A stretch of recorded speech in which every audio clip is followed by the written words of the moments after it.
Hello. Hello.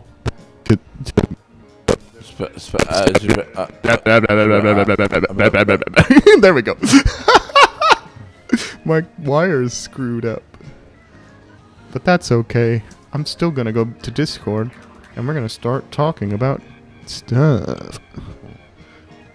Discord. Fetch us an Allison.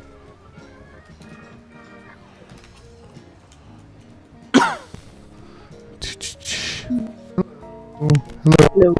Hello. There we go. Hello. My cable's broken. Aw.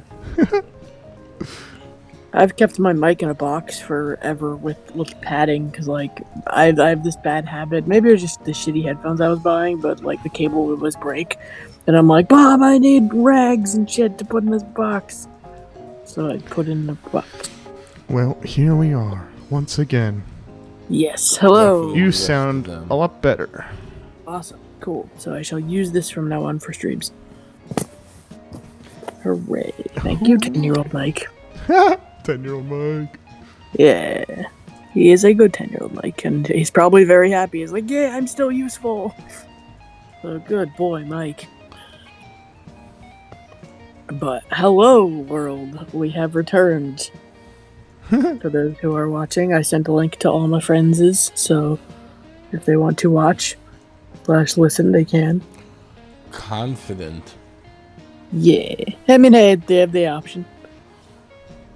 But we all watched the first 2 How to Train Your Dragon movies today, so let's talk about them and how awesome they are in terms of disability, because they're great.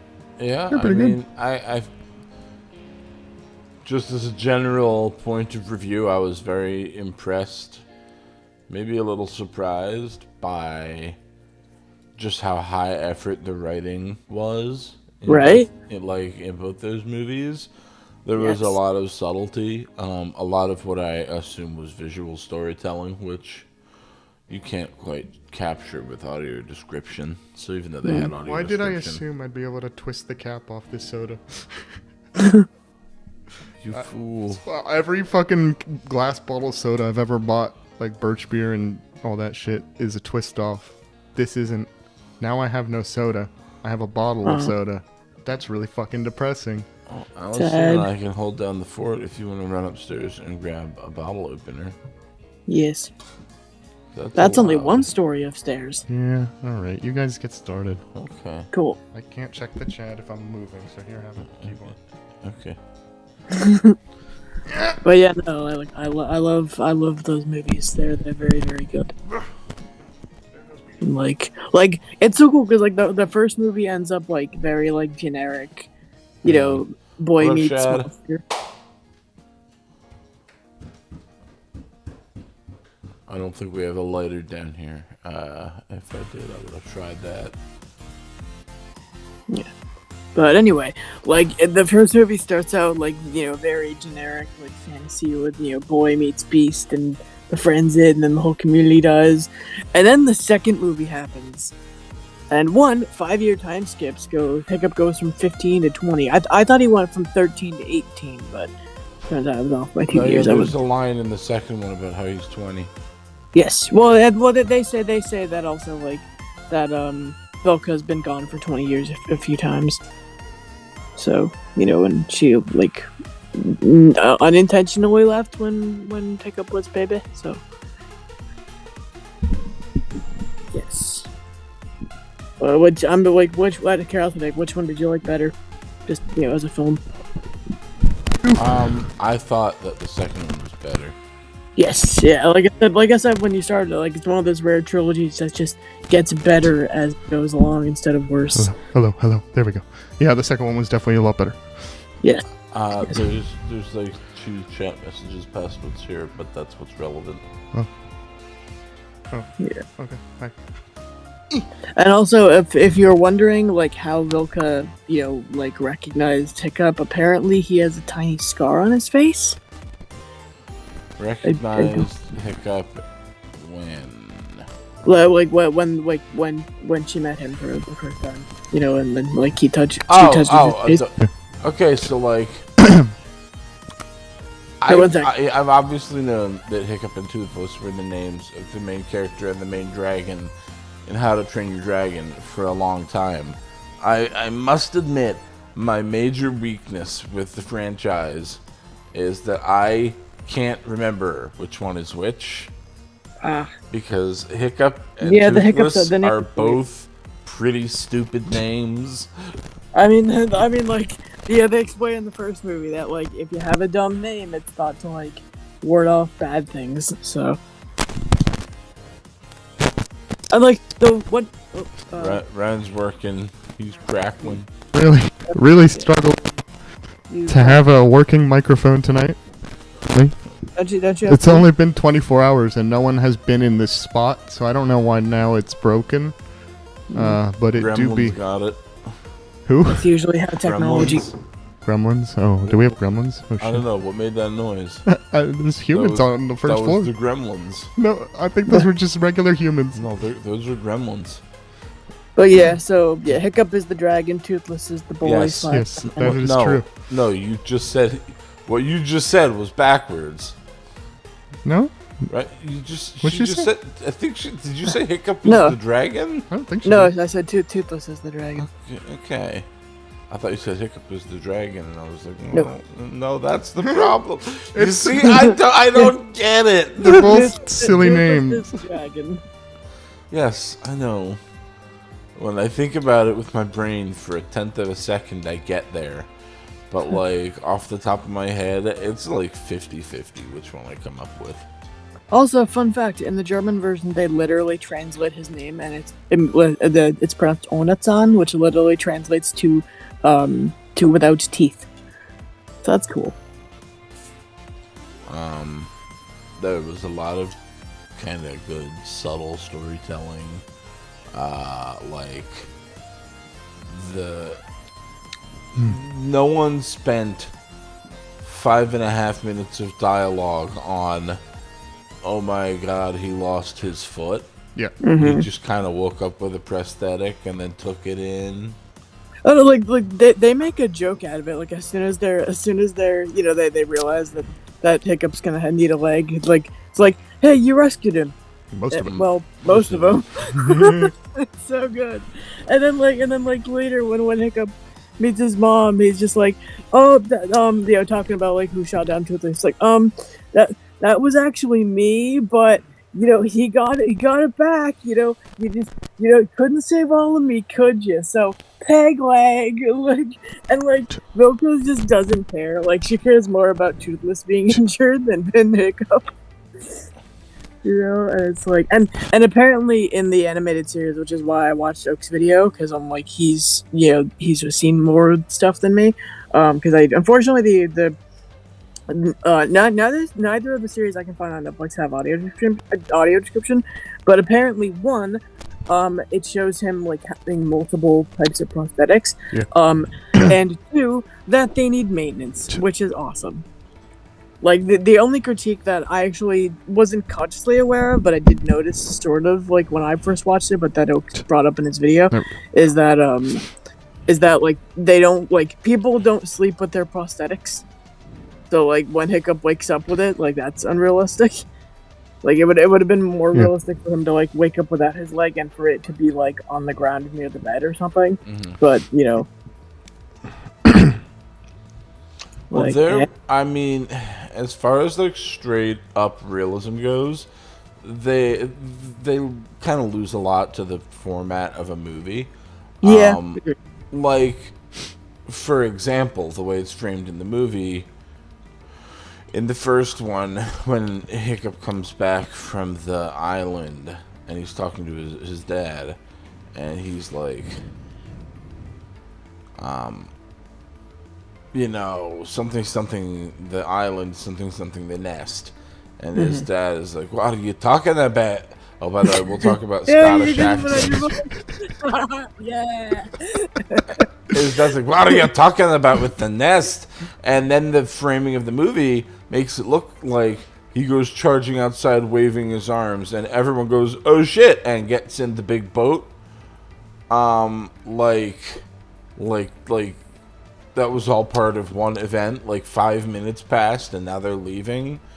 As opposed to a more realistic sequence of the village spending weeks getting provisions and weapons together and preparing to go on this voyage. Yeah. So, like, I think that they lose a bit of maybe realism to, like, yes, you're right. In a perfectly realistic world, you should have woken up in bed with no leg and then come to terms with the missing leg and then been handed a prosthetic and then try the prosthetic but not be able to walk on it because it's a brand new prosthetic and then slowly get used to using it and then kind of start to be able to use it. But, like, instead, his foot's just metal now because it's not a movie about him learning to use his new leg. Yeah, and then they have a 5-year time skip, so he's clearly adjusted by then, which is totally fine. Yeah. But like I love the fact that like even in the beginning, like you like right off the bat you see characters with prosthesis because Gobber's got one. I love Gobber. Gobber's great. He's the big loud guy. He's like the comic relief man. I know which one Gobber was. Gobber is a fun dude. I like him both. A curiosity. Why do you think they decided to give Scottish accents to everyone but the Scandinavian kids? Vikings? And then the kids are like Canadian. Yeah, I don't know. I think it's partially like we want famous actors and they can't do a Scottish accent, or no. That's all. Why are the Vikings like not even the main? So the main characters are Canadian, yeah, but like all the other Vikings are Scottish. Yeah, I not don't know. Scandinavian. Yeah, like they don't have Norwegian accents; they have Scottish accents. Yeah, I don't know. Scots are not Vikings. I don't know, man. It's exotic accent, man. They're just white people who are like alcoholics in the snow.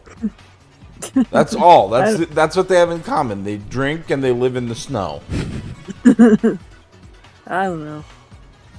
I mean, it's the same question with Zelda Breath of the Wild, where like, why is Zelda British and no one else? I mean, when we're adapting Japanese media, everything just kind of gets fucked. Yeah. Yeah. Do you ever watch a dub of a thing? Not so good. I mean, Fullmetal Alchemist. That's awesome. Yeah, an anime dub from before, like. Even still now, though, there's some in fundamental the problems with 2000s. dubbing in general. Yeah, just in general. But like whether it's anime dubbing or not, like they're just like different. It's just dubbing means Dubbing you gotta comes change with the thing. problems. Did you see Shad Yes. complimented your Mac Mini? It's not a Mac Mini, it's a Mac Studio. Oh, hi, Shad. God. Jeez. See you on a Friday.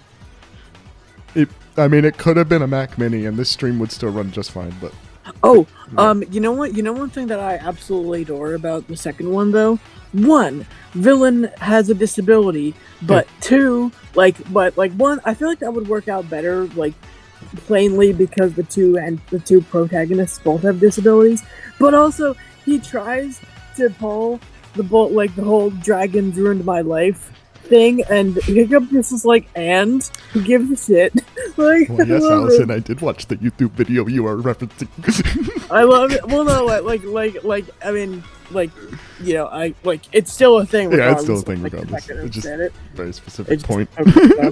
And I love that. I love that Great. so much. He had to get back at you for scolding him for waiting too long to start troubleshooting. Y'all run a stream. Troubleshooting right before stream starts. Oh, that was savage. That was. I mean, to be honest, I tried to find a destroyed way to him. say it nicely, but I'm like, I'm just gonna be blunt. Y'all try to run a stream. Go ahead. I'll wait. I'll go sit in this chair.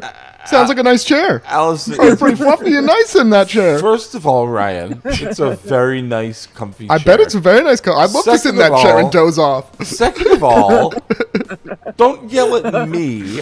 Allison was the one who absolutely destroyed you.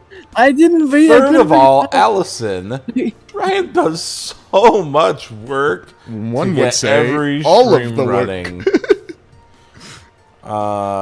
So anything he I mean, hey, does is the tonight we wouldn't be here if it wasn't for me. So thank you. for who, what, when. It was my idea to do this. Yes, So- but having an idea and turning it into a stream are two very different beasts. Yeah. Still can't be a stream without either of those. So good teamwork. What does Alex do? Figure that out now. Whatever, mate. Okay. Just wanted to be clear. Allison's talking out her ass, and Ryan does 99% of the work to make the stream happen. Yes. And without him, Allison and I could talk to each other about How to Train Your Dragon. We could talk to the walls about How to Train Your Dragon. The walls have ears. We could even talk to a camera about How to Train Your Dragon. It just wouldn't do anything. The camera probably wouldn't pay attention. The camera would be like, "Why are you talking to me?" I mean, I could upload the video afterwards, but it wouldn't be a stream. So thank you, Ryan. You're welcome. I tease with love. But no, I love the fact that shit, I can't remember the villain's name. I know nothing. Well, I don't know nothing about Marvel, but I'm not the one on this stream who knows the most about Marvel. Hawkeye is deaf. Daredevil is blind. Professor X is in a wheelchair. We did talk quite a bit about Marvel stuff last Friday. The VOD is available on our YouTube channel. And we can talk more about that today. We didn't do much, but yeah. There are plenty of Marvel characters who are disabled. Yeah. There's trying to think what's her name? Crap.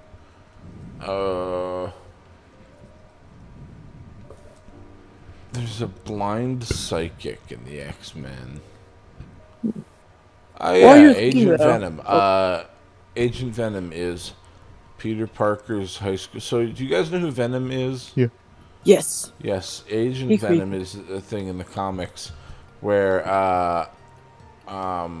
Peter Parker's high school bully Flash Thompson gets paralyzed in Afghanistan, and he's in a wheelchair. But he grew up and became a really good soldier, and then got fucked up in the war, and they sent him home, and he was in a wheelchair, and he was all like, "I still want to serve my country." And they were like, "Okay, go in the room with this black goo, and if it drives you insane, we'll just kill you." Flash Thompson. And they were like, "Okay, we have this black goo from outer space, and you're gonna go in there, and it's gonna eat you, and then you're gonna be like a human goo hybrid. And if the goo is in charge, we'll kill you and send someone else in. But if you're in charge, you can use the goo to help your country again." He had really strong willpower, so he was able to control the symbiote. And when he wears the goo, he can walk because he kind of uses his legs like puppet legs. And he's cool. Agent Venom. Real quick, are weird. Yeah. Real quick though, back to How to Train Your Dragon. That's the perfect example of, I guess not perfect, like I said, because it's a movie. I feel like if they made it as a series instead, it'd be even more perfect. But for a movie, and especially a franchise, it is a perfect example of how to write a story with disabled characters that doesn't revolve around the disability. Because my God, does having a disabled character, the plot has to be around their disability happen way too often. It didn't even occur to me until through the whole first movie, I was like, okay, so I guess Hiccup didn't lose his foot till the end of the first movie. Yeah. Yes. It didn't feel like a movie about a disabled character at all. You're right. I mean, you have Toothless though. Not to forget. Yeah, Toothless.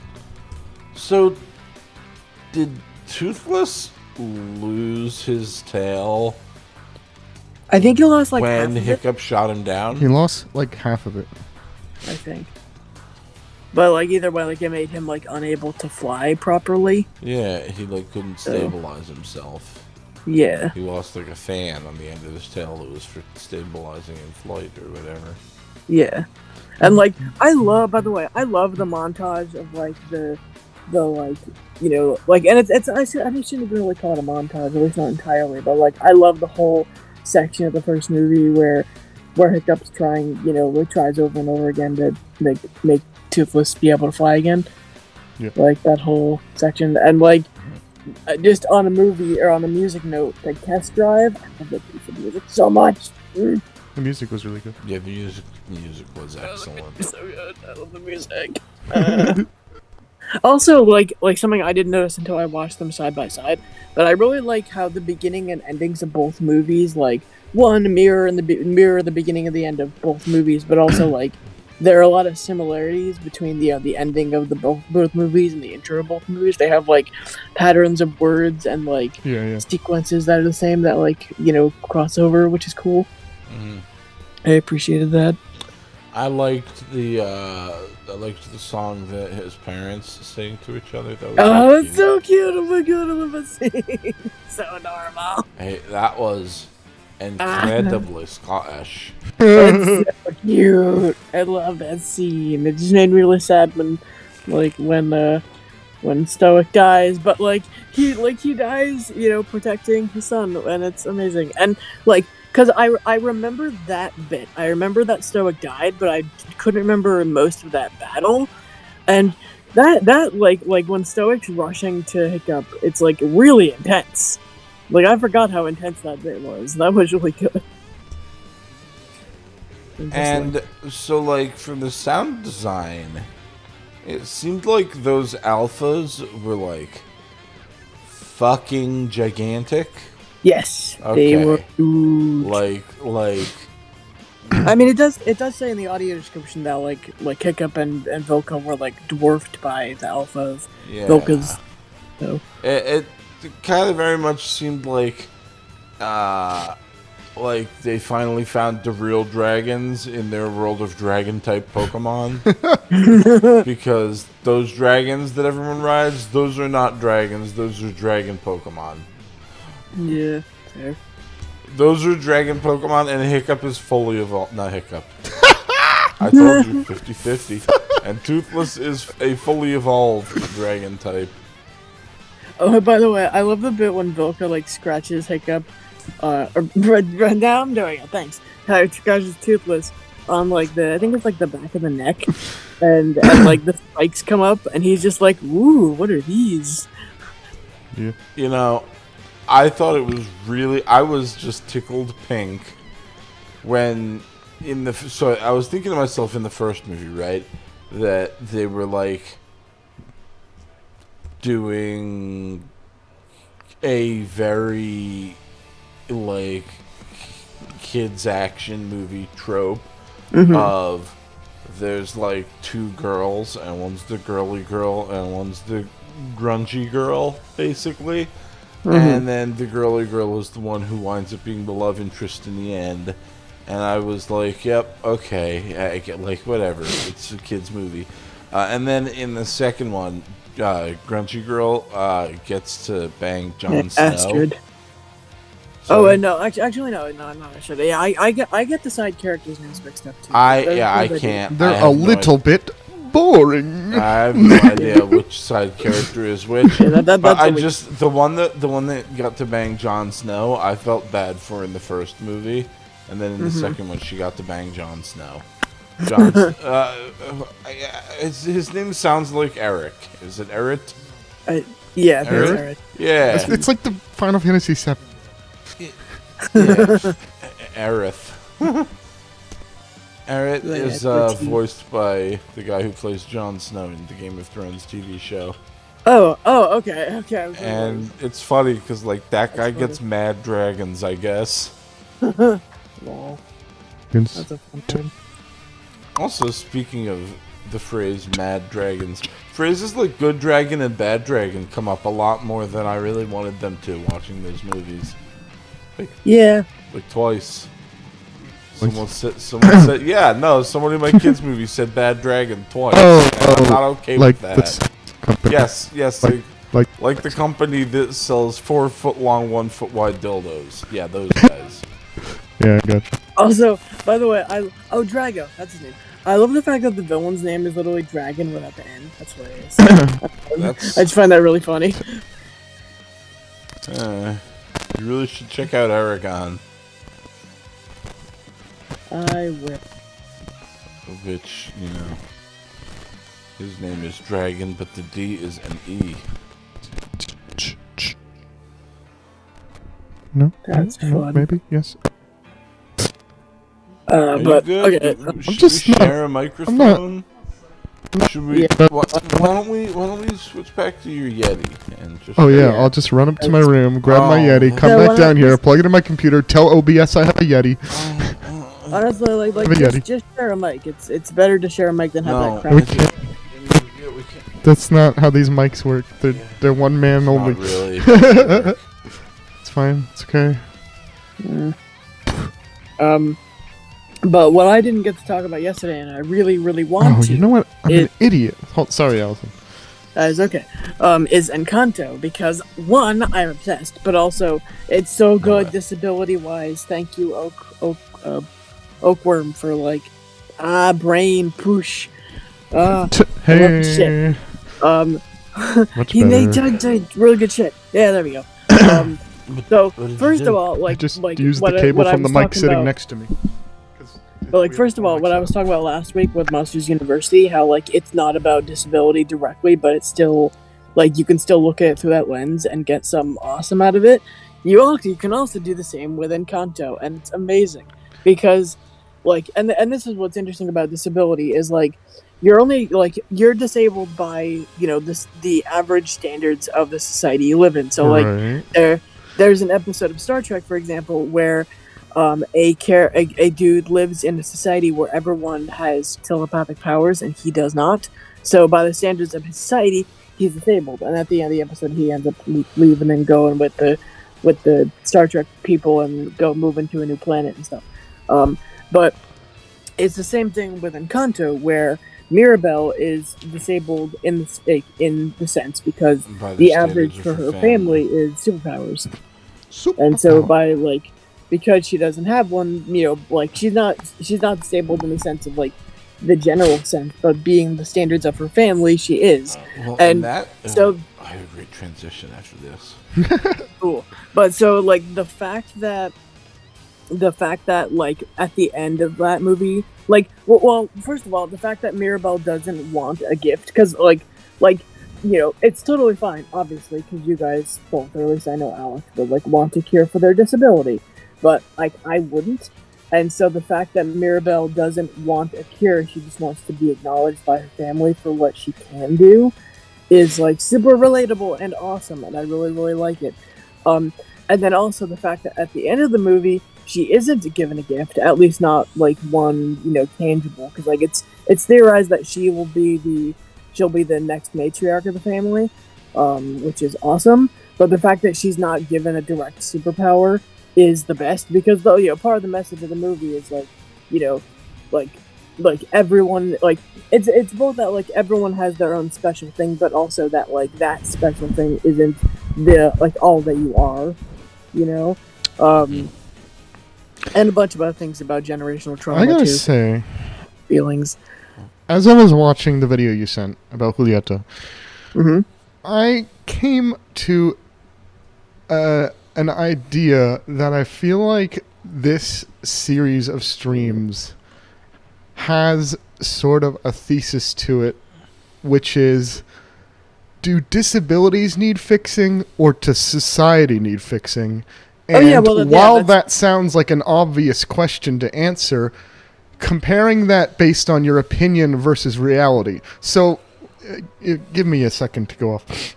Yeah. So, obviously, we are disabled compared to society. And, what obviously we would want is for society to work for us. So it would make sense that in reality we would want society to be fixed. But I feel like everyone should have their own opinion about, would you rather live in a world where you're blind but society works perfectly for you, or in a world where there just isn't disability? Would you rather be fixed of your disability or have the world be fixed to accommodate your disability? Why can't there be both? Why can't there be a world where those where disability exists, Right. But then if somebody wants a cure, they're like, sure. But then if you don't want the cure, they still respect that, and like society is still as accessible. That's like the most ideal existence. But how do you level that out? Because as soon as disability people have the choice to be cured, you're now comparing. You're once again comparing disabled people to the rest of society, inherently. Well, depending on the disability and all that stuff, we have that today. Some people can get cataract surgery. Others, my retina's fucked up. So like some people have that option, others don't. Some people have that option and choose not to get it because they're like, this is just my life. I'm cool the way I am. Because a lot of, like, for example, for me, like, it's mostly my older family members, but also like I don't think it's something that even like my siblings would ever fully understand, which is understandable because it's not their life experience. But like for me, my blindness as part of my identity, in part because of all the stuff I've had to deal with society, which like I totally get shouldn't have happened because society should be accessible to all, but like I would not like someone to give me an arepa that can cure my blindness and just do it. Like I love the fact that Julieta, her powers are like magical, but it's also up to her moral character because it's like, nah, if this part of this person is part of their identity, like my husband needs glasses and my daughter needs glasses, like I'm not gonna just take that away from them because by extension that would be hurting them and not curing them. Yeah. And it's a very complicated. It is. Like and this is why like I like talking to other disabled people. Is like in my opinion, like the world should just respect people's needs and wants and all that stuff, and just not always a matter of the world respecting people's needs, as it is a matter of the path of least the individual paths of least resistance for everyone who is quote unquote not disabled by the standards of our society tend to lead to a world that needs you to have all of your all the things your body can do intact. To be the average of a human. Like, no one who was setting America, for example, up to be a place where you have to own a car, period. No ifs, ands, or buts. You just don't get to be a grown-up without a car.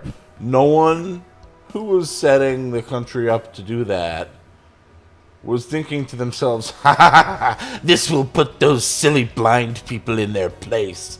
But it did. It sure did put us silly fucking blind people in their place. Like, and it was like, yeah, we can have another discussion about the various evils and stupidities of the people who did, rig up this whole country to require car ownership to be a grown-up.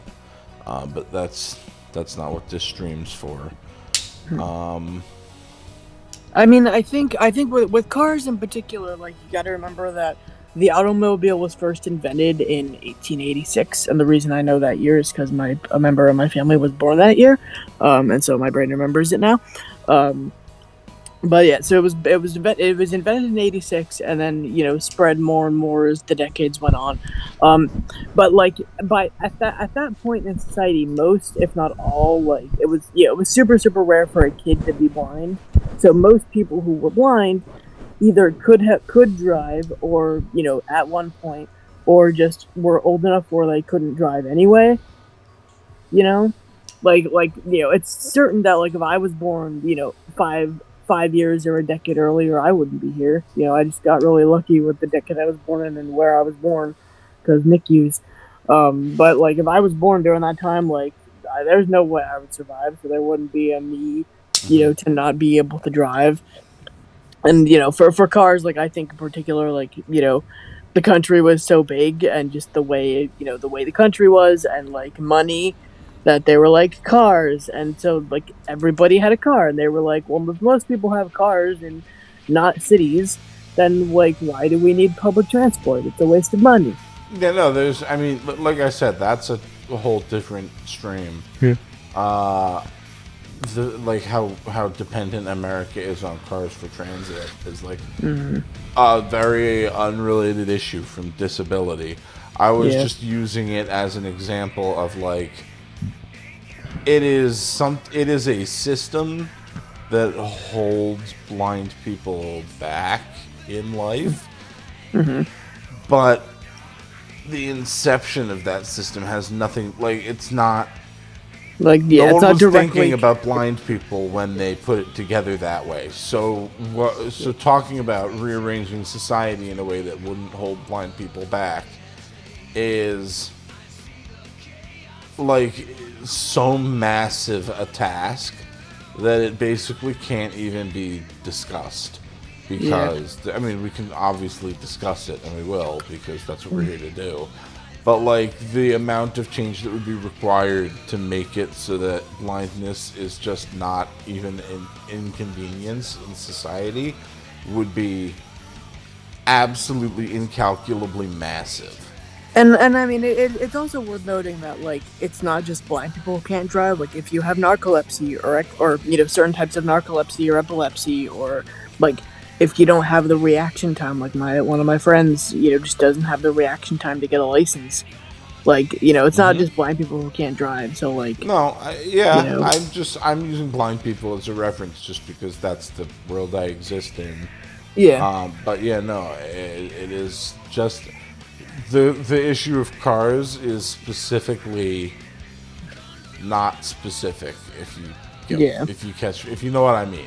It's like that the issue of needing to have a car is a big holding, like a big factor holding many groups of people back. But I'm talking about blind people because I'm blind people, you know. Yeah. Yeah, I'm not sure how that would be done. Like, I'm hoping that self-driving cars can help alleviate that, if not, you know, eventually eliminate it. Once everyone in charge of everything is the same age as us, so you know. Yeah, right. By the time we're in our 70s or 80s, maybe we'll be able to have self-driving cars. Yeah, but it's also not like, you know, like personally, like I personally try not to get super annoyed at things I can't control because it's just useless stress in my life, and so like. I, for example, laugh whenever, you know, like somewhat anyway, because obviously like, I'll offer to pay for gas and all that, but like in the back of my head, I'm like, I don't have to pay for like car insurance or like generally gas or repairs or anything. That's true. That's nice, you know, and like depending on where you live, like, you know, where you guys live, it's you guys have an Uber, and now I have public transit, and it's not perfect, you know, but like. You know, it's there, and you know, like I've been like with everything going on in the world, and you know, like here in America recently, like I've like been like drabble or like mentally like going over like how can I deal with huge problems, not just, you know, any specific problem, and like I've come to realize from input from other people and just in my own head that like I can't, you know, as one person, I might not be able to do, like, you know, make, like, a huge impact, you know, I'm just one person, like, I'm not, you know, Martin Luther King, I'm not Louis Braille, you know, like, you know, most people aren't those types of people that can, like, do that kind of thing, so, like, all I can do is what I can do, you know, and, like, I can, you know, use the public transit and, like, support it, and, you know, like, but like, you know, hopefully find ways to get more funding for it to make it better, you know, I don't know. Like for example, to give you sort of another peek at my perspective, my friend Eric, who I've streamed with very, very infrequently, but who I've talked about on stream before, spent a year in Japan in college, and basically says that the way Japan is laid out, you can go from any point A to any point B basically entirely with public transit without walking more than like 5 minutes. Like in the country. Yeah. You can just get from anywhere to anywhere with public transit. And there's just not trains of that quality in the U.S. Yeah. And like that would be. That'd be I mean, amazing. so much of the infrastructure in the U.S. is crumbling anyway. I guess we're just doing this whole conversation about the U.S. transit system. There's crumbling railroads and there's crumbling asphalt roads for cars and trucks. And there's any money they spend, they're spending on shoring up the asphalt roads, and instead of like something needs to be redone ground up, and it should be trains. A lot of things need to be redone ground up, but in terms of public transit, yeah, trains. Yeah. I also think buses, like for example, when I was in Burlington, Vermont, hi Burlingtons, if anyone there happens to be watching this at any point, I've been but they're like I like from what I experienced of their public transit is real good, because like buses would come every like 10-15 minutes instead of every hour like they do around me, which was really nice, because it's like, man, if I miss the bus, man, I'm gonna be 10 minutes late. Not fuck, I'm gonna be an hour late.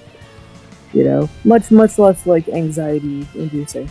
And then like because of the reason I was up there for like the LEAP program with, you know, because they've got like a contract or whatever with the local university.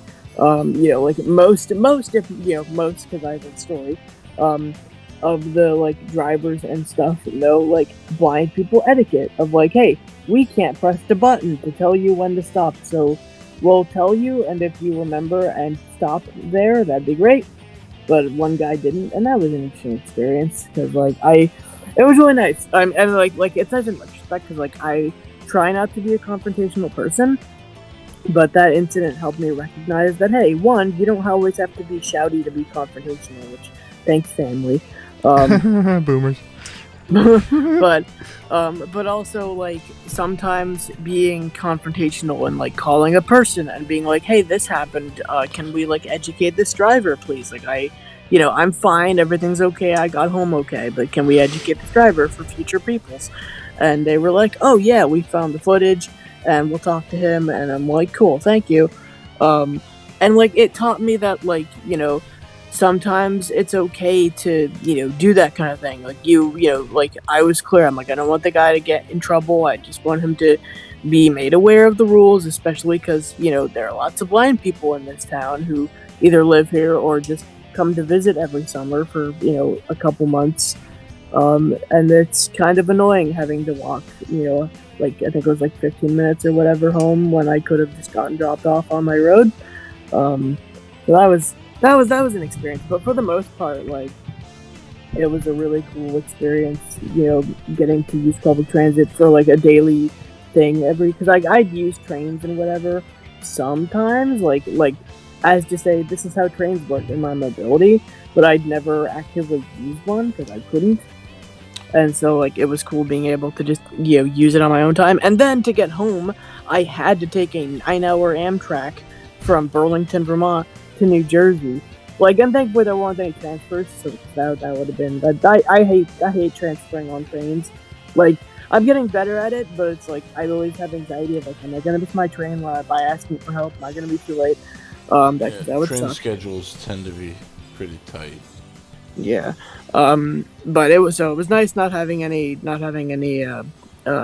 transfers on that train, especially because it was 9 hours. But it was also just a really good like kick, you know, someone just pushing me into the deep end, because I'm like, it's either that or I don't get home. So onto the train I go, and it was nice. Like I've realized like sometimes I need that push to do things, you know. Like coming to visit you guys, like I was nervous, but I was the appropriate amount of nervous, where, you know, like I was aware of my surroundings and my stops and all that stuff, but I wasn't like, you know. And it ended up all right, you know. I got there and I learned a couple things, and like now I know how to buy bus tickets without physical money, which is really nice. And it was a cool time. So like when it comes to the public transit system, like I don't know how to fix it because I'm just a person. And so like I just try and use it and be aware of it and be appreciative and because like Europe also has better transit as far as I understand, like at least in the cities, but probably rurally as well. Like I know, for example, you can take a train from Germany to France, because countries, which is awesome. And it doesn't take that long at all from what I hear. And I'm like, I wish we could do that with here in the States. But like to get to New Jersey from Vermont, we had to go all the way up to Massachusetts. Yeah, European countries are easier to move between than American states. Yes, they are. I think largely because of their railway infrastructure. Yeah, trains, I think trains are nice. I like trains. But anyway, back to the actual Rest subject in peace, of this. What? You said the words. You summoned the train. It's only a matter of seconds now. Yeah, but can you guys hear me? Yeah. Yes. Okay, cool. Somehow you haven't been hit yet. Yeah.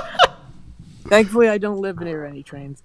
But you think that back stops to the the train? Subject of this video that was talking about blind characters. Yeah. I love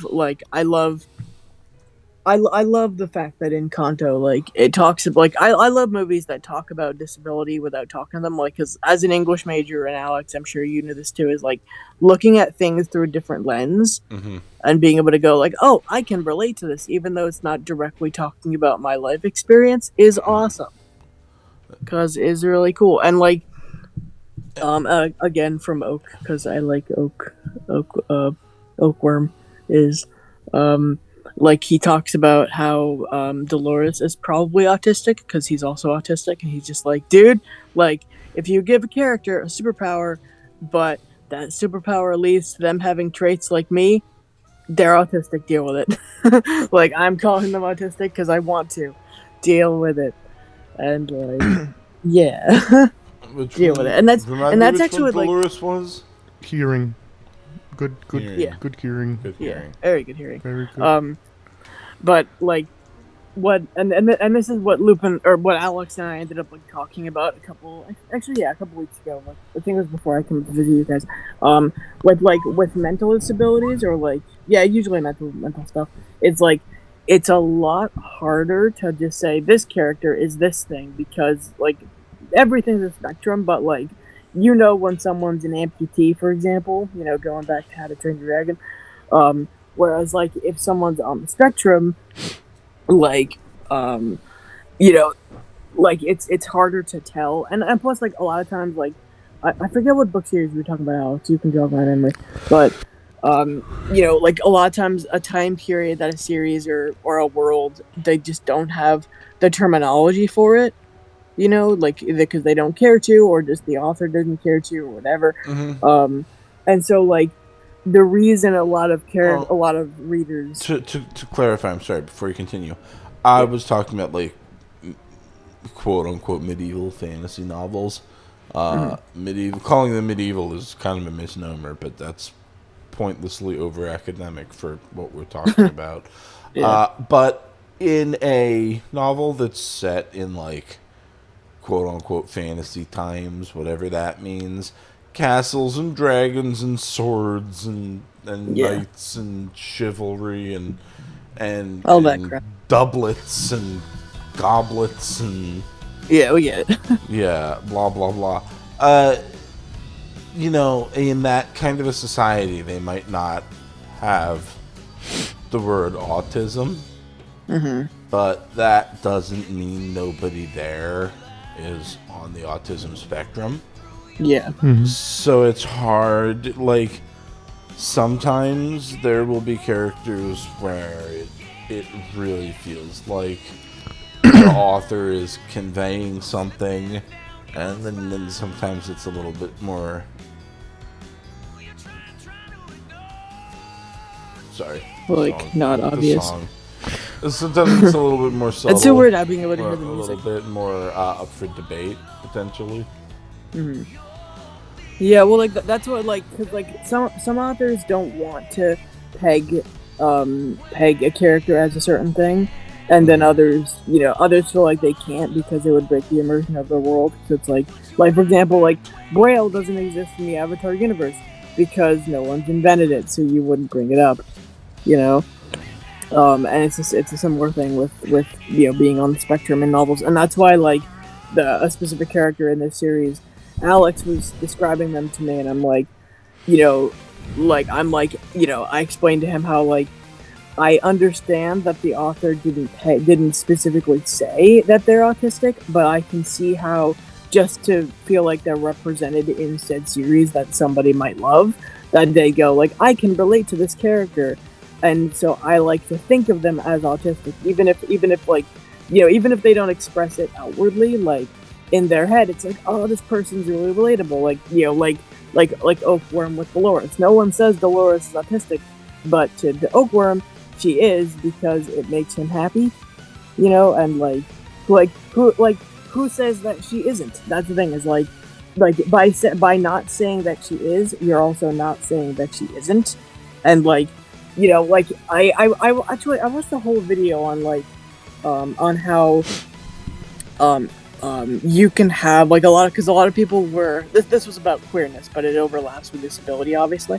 A lot of people were pegging Bruno as like LGBT or gay or whatever, specifically or not, and a lot of people were like taking out the cultural aspects of Colombian culture that would obviously overlap with Bruno if he was a real person, and like and that's the thing, is like when and even with white characters, but even more so with quote unquote minority groups, you need like I forget what the word is, but there's a specific word for like overlapping identities like that, where a trait can come from either thing, or like, why can't a person be Colombian and gay?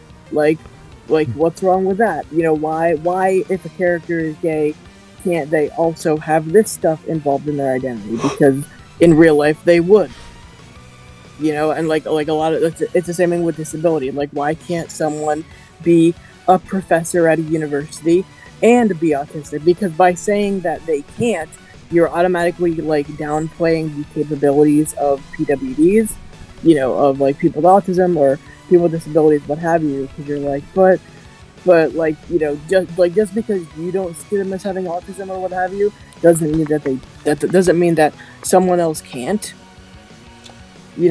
I want to clarify. I think you're talking about me talking about Kilvin from yes, and the fairy. What's that freaking thing called?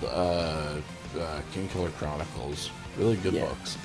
Yes. I do think that, like, I pointed out Kilvin as an example of a character that I think is on the autism spectrum. Oh, maybe it was the fairy, because we ended up talking about both. Yeah, I think that Kilvin is a really good example of a character who's on the autism spectrum, and I had been telling you a couple of limited funny things about Pattern, from Stormlight Archive, who I don't think is intended as representation for autistic people. Like, I don't think that Pattern would be someone who would be considered to be on the autism spectrum. I think of him as more of a comic relief character in a much cartoonier universe than the one in Kingkiller Chronicles. But the couple of things that I pointed out about him made you think about like autistic characters and stuff. Yeah, which is where the conversation started.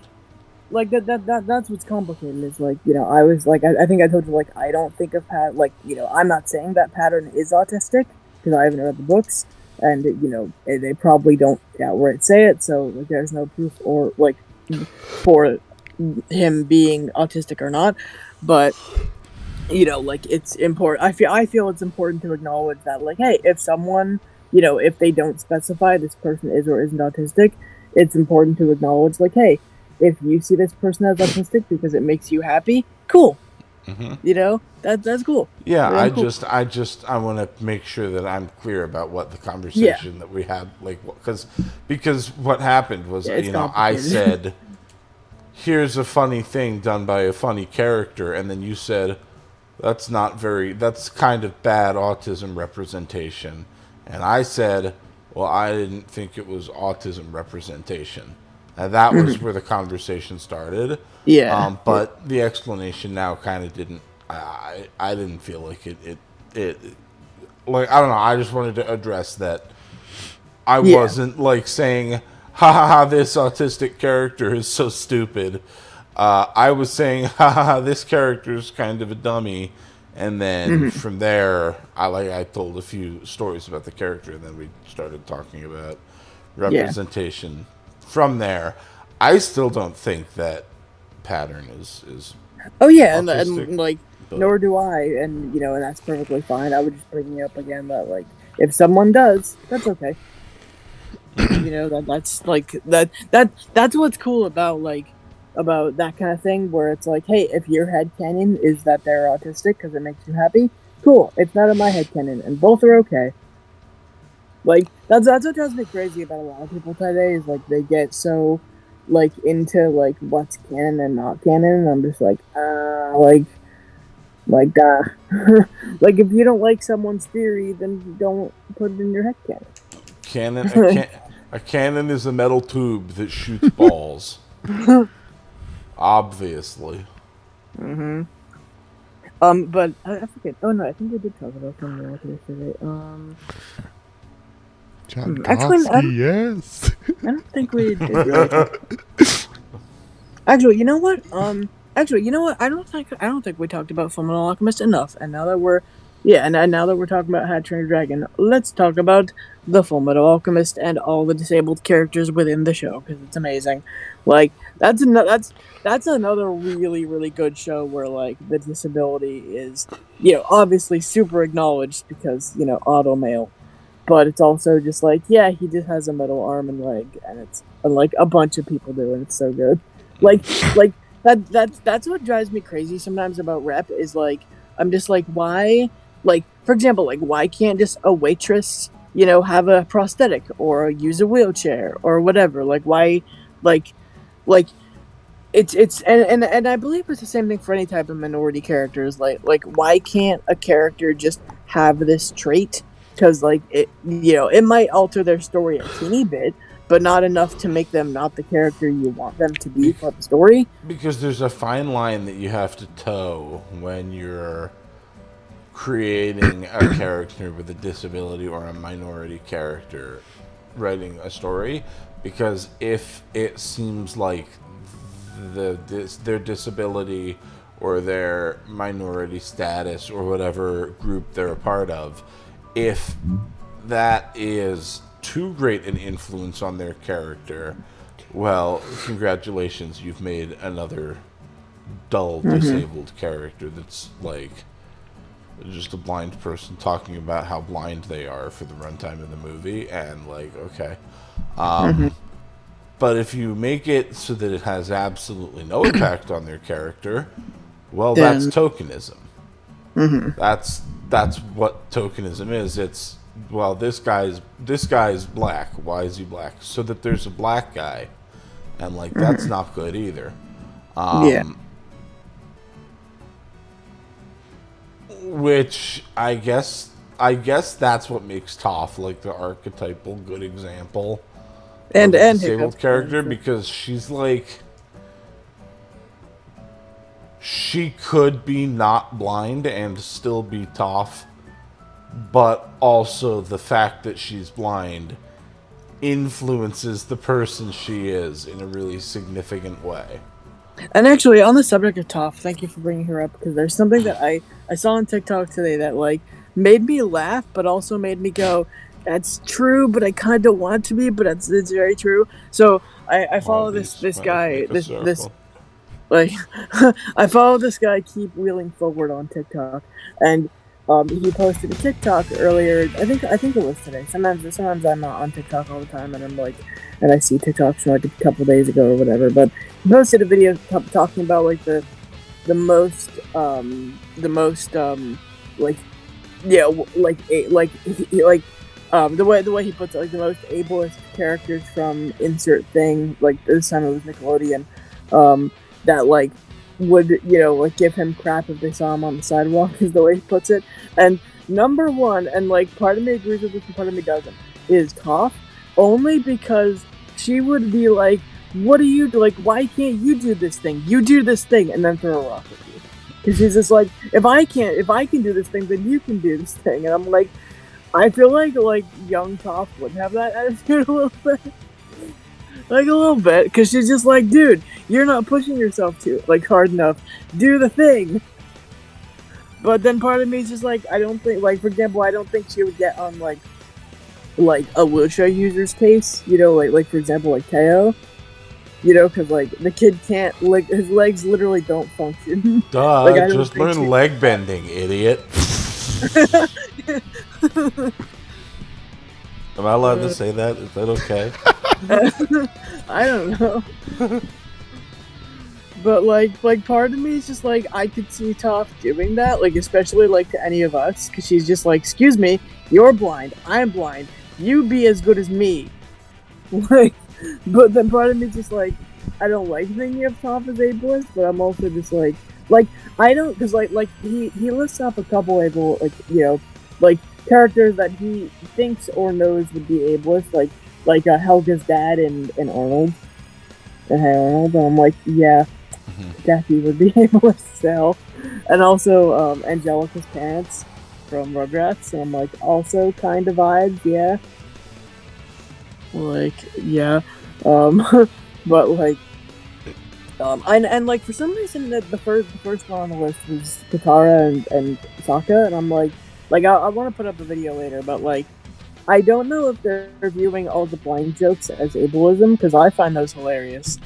Like, because like Toph and Katara do blind jokes. Now, like, Katara does them mean sometimes, but like, like to me, there's a difference between someone like making fun of your blindness because they're pissed at you, because they're being an asshole one time, versus like doing it all the time. Like I feel like you can, just like how you can be an asshole, like you can be an asshole in the moment, but that doesn't make you a bad person. Like, I feel like it's a similar thing. So like, I'm gonna post a video response later, but but some of those I agree with. But yeah, like that like made me laugh, but I was also just like, kind of like that, like that feeling, But before you had mentioned characters who might not look disabled to the audience, but who are disabled in like the context of their society. Yeah. And that is a concept that opens up so many stories that I never would have thought of as being about a disabled character that are totally about a disabled character. Tell more. For example, Sky High is now a movie about a disabled kid. I think that was in the video, actually. I have to look it back. But yeah, definitely true. Who has no superpower in a world full of people who have superpowers. And yes, at the end of the movie, he gets superpowers because... Well, he gets one at like the middle of the movie and then gets another one at the end of the movie. It's such a good movie. I know. But like... The heroes class versus the sidekicks class. Those sidekicks are also disabled. Yeah. Like the kid who can shapeshift into a hamster. Like, that superpower is still contextually speaking a disability. Like, when you have all these awesome powers. Yeah. The kid who can turn his arms into fire is going to beat the kid who shapeshifts into a hamster in 99 fights out of 100. I love Sky High. I gotta watch that again. It's a good movie. I've never seen that. It's fun. Well, we'll be watching that next week then. My Hero Academia, similar vibe. Because even though Deku gets a power immediately, But pre-show, by the context of society, yeah. Yeah, well, but and even, then obviously, even like, during the you show, still have he has a quirk. But he's still, like, he can't... It's not his, really. And they stress that a lot. Yeah. And also, like, his classmates have had, like, over a decade or more with their quirks. Yeah. And, everyone... Ochaku, like, can just casually float stuff around because she has gravity powers or whatever. But Deku can't casually have super strength because he disintegrates if he tries. Yeah. So, like, he's very much a disabled character with a perfect fix for his disability, but very influenced by having lived his whole life as a disabled person. Yeah, and that's one thing that, like, I like about his character is, like, even though now he has a quirk, like the best quirk, like, I love the fact that, like, because of his life experience, he has, and it's exactly the same as Mirabelle, actually, because of their life experiences without powers, they can see and understand things that others can't. Mirabelle can empathize with, like, her whole family, and also just takes the time to, because she's not in in Alma's, the grandmother abuela, Alma's influence of, needing to be perfect because, she doesn't need to be. And actually that's another thing I really like about that movie is, like, I love the fact that, like, because as a disabled person, I have blind people problems, but I also recognize that if I was a sighted person, then I'd have sighted people problems, and, like, I love the fact that, among many things, but, like, if you're looking at Encanto from a disability perspective, that it acknowledges that even if you had, even if you were able-bodied, in this case, even if you even had superpowers, you would still have problems. And it also doesn't downplay either of those perspectives either, which is awesome. By the way, if I go back to school for a master's, this is going to be what I go back to school for a master's for. Neat. Critical English theory. It's like examining pieces of writing through certain critical theory lenses. This would be disability theory. And, like, I'm just sort of thinking, like, this is a very fascinating conversation to me. I know, I'm loving it. You know what's a movie about a disabled guy? What? Elf.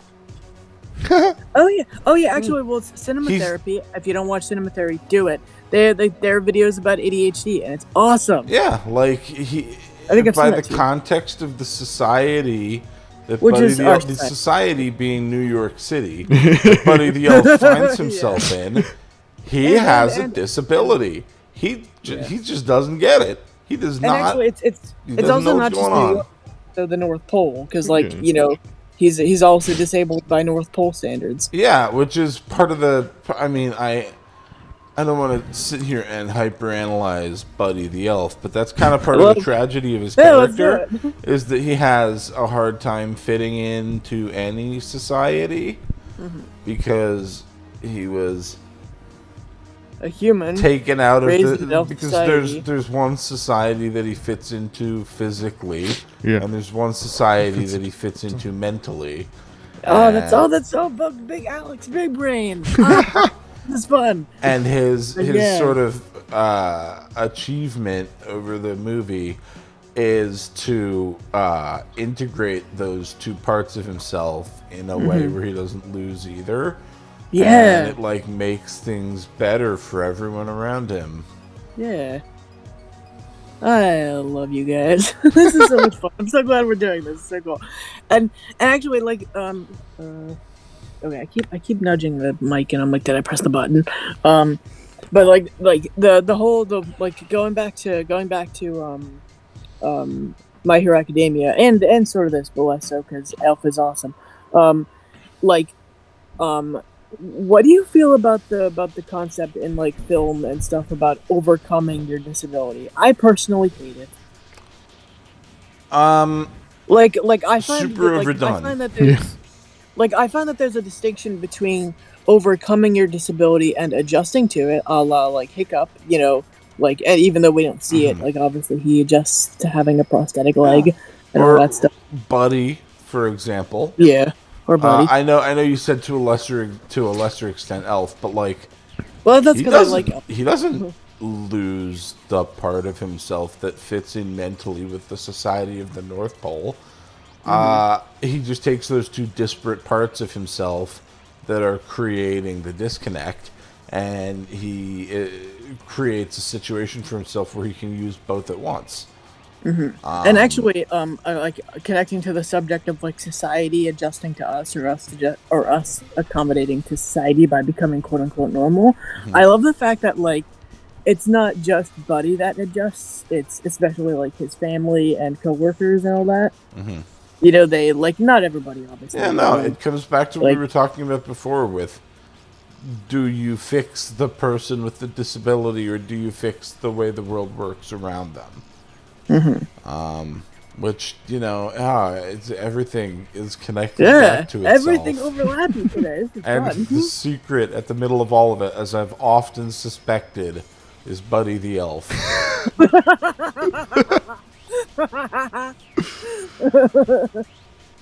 Yeah, it's always Buddy the Elf.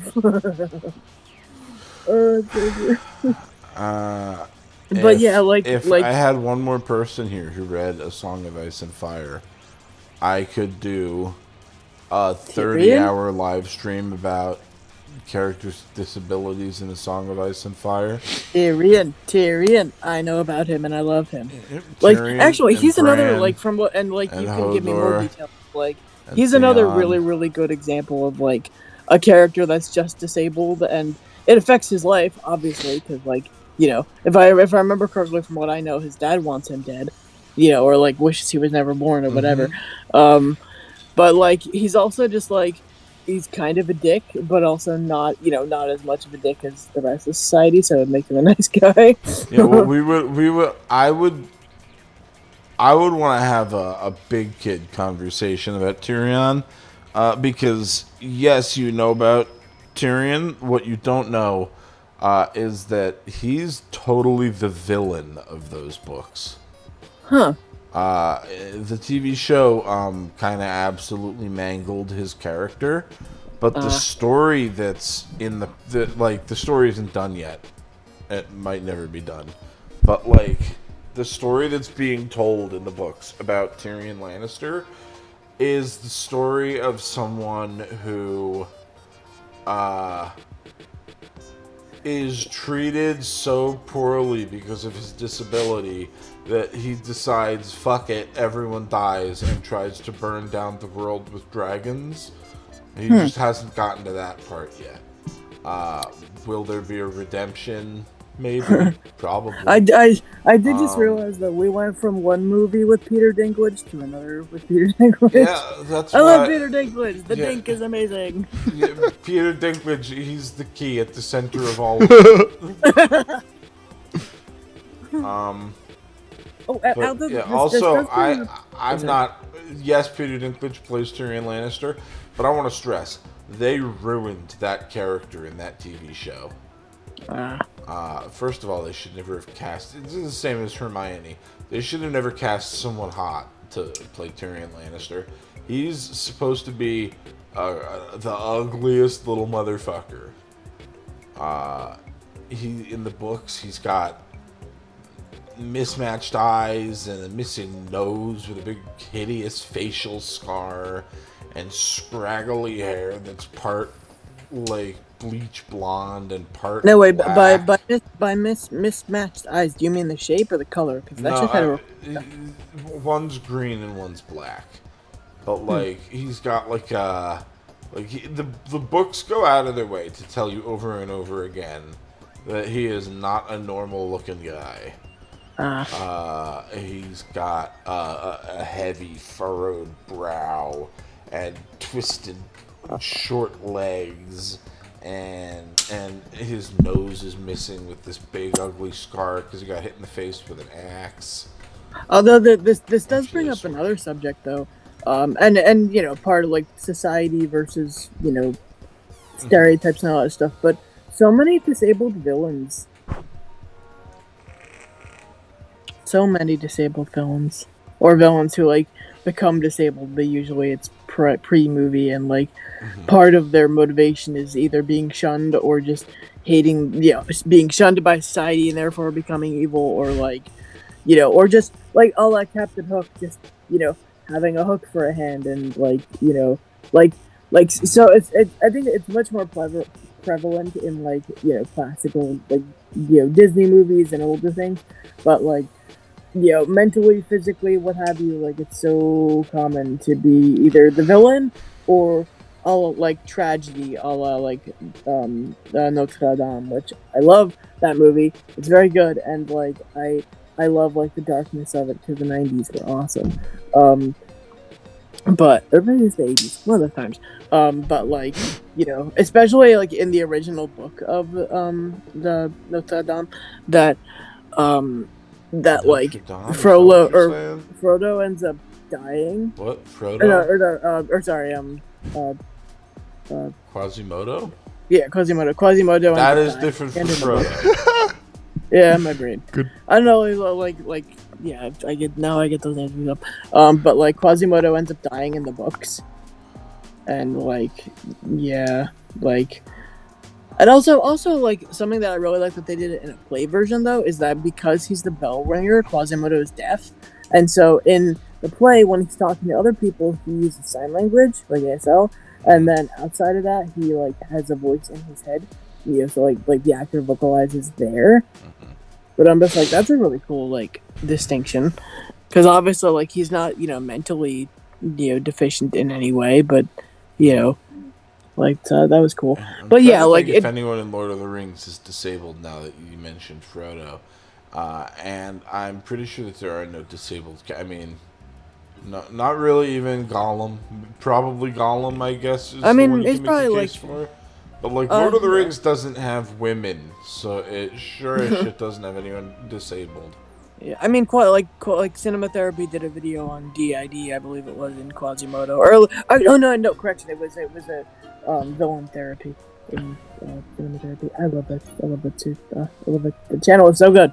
But yeah, they did a whole thing on Gollum, and it was very good. On Gollum, but yeah, like, very good. Gollum's interesting. I believe I said it to you, but you never watch what I send you. So. I never watch what anyone sends me. It's not. Yeah, but that I also promise I'm not me. picking on you. I know. I'm just saying you never watch what I send you. But like it really bothers me though that like and you know, with exceptions, I'll again Head Finger Dragon, because those movies are great. That like so many villains are the bad guy, and like. It's like it's led to like a lot of conversations with, I mean, not a lot, but like a handful of conversations with my niece and nephews of like, you know, like just because somebody looks strange or like, you know, has a different thing about them doesn't make them the bad guy. You know, because like I'm hoping that, you know, that especially with my sister's kids, that like they, you know, they like are able to go, hey, Aunt Allison is you know, different and she's not mean, so maybe this guy isn't mean, but obviously I need media to not be stupid. Little do they know you're super mean. Sorry? I said, little do they know you're super mean. Right. You wouldn't even let me have ice cream before bed. I know, can you believe this shit, Ryan? I gotta have ice cream before bed. But and that's why I told Mom and Dad I don't want her babysitting anymore. But you know, and like they're really smart kids, so I'm hoping that they're able to put that together. But it's obviously really nice to have characters that are disabled who are good guys and that are in the show a lot, which is why like and that sucks because I wish I could be there all the time to introduce them to Avatar, but like I want to show them Toph, and like one of my nephews really likes Avatar. I've shown him like the first like 3 episodes, I think 2-3 episodes. But you know, and I did show him Toph's first episode because I just happened to be watching it one time, and he's just like, "Can I watch it?" I'm like, "Okay."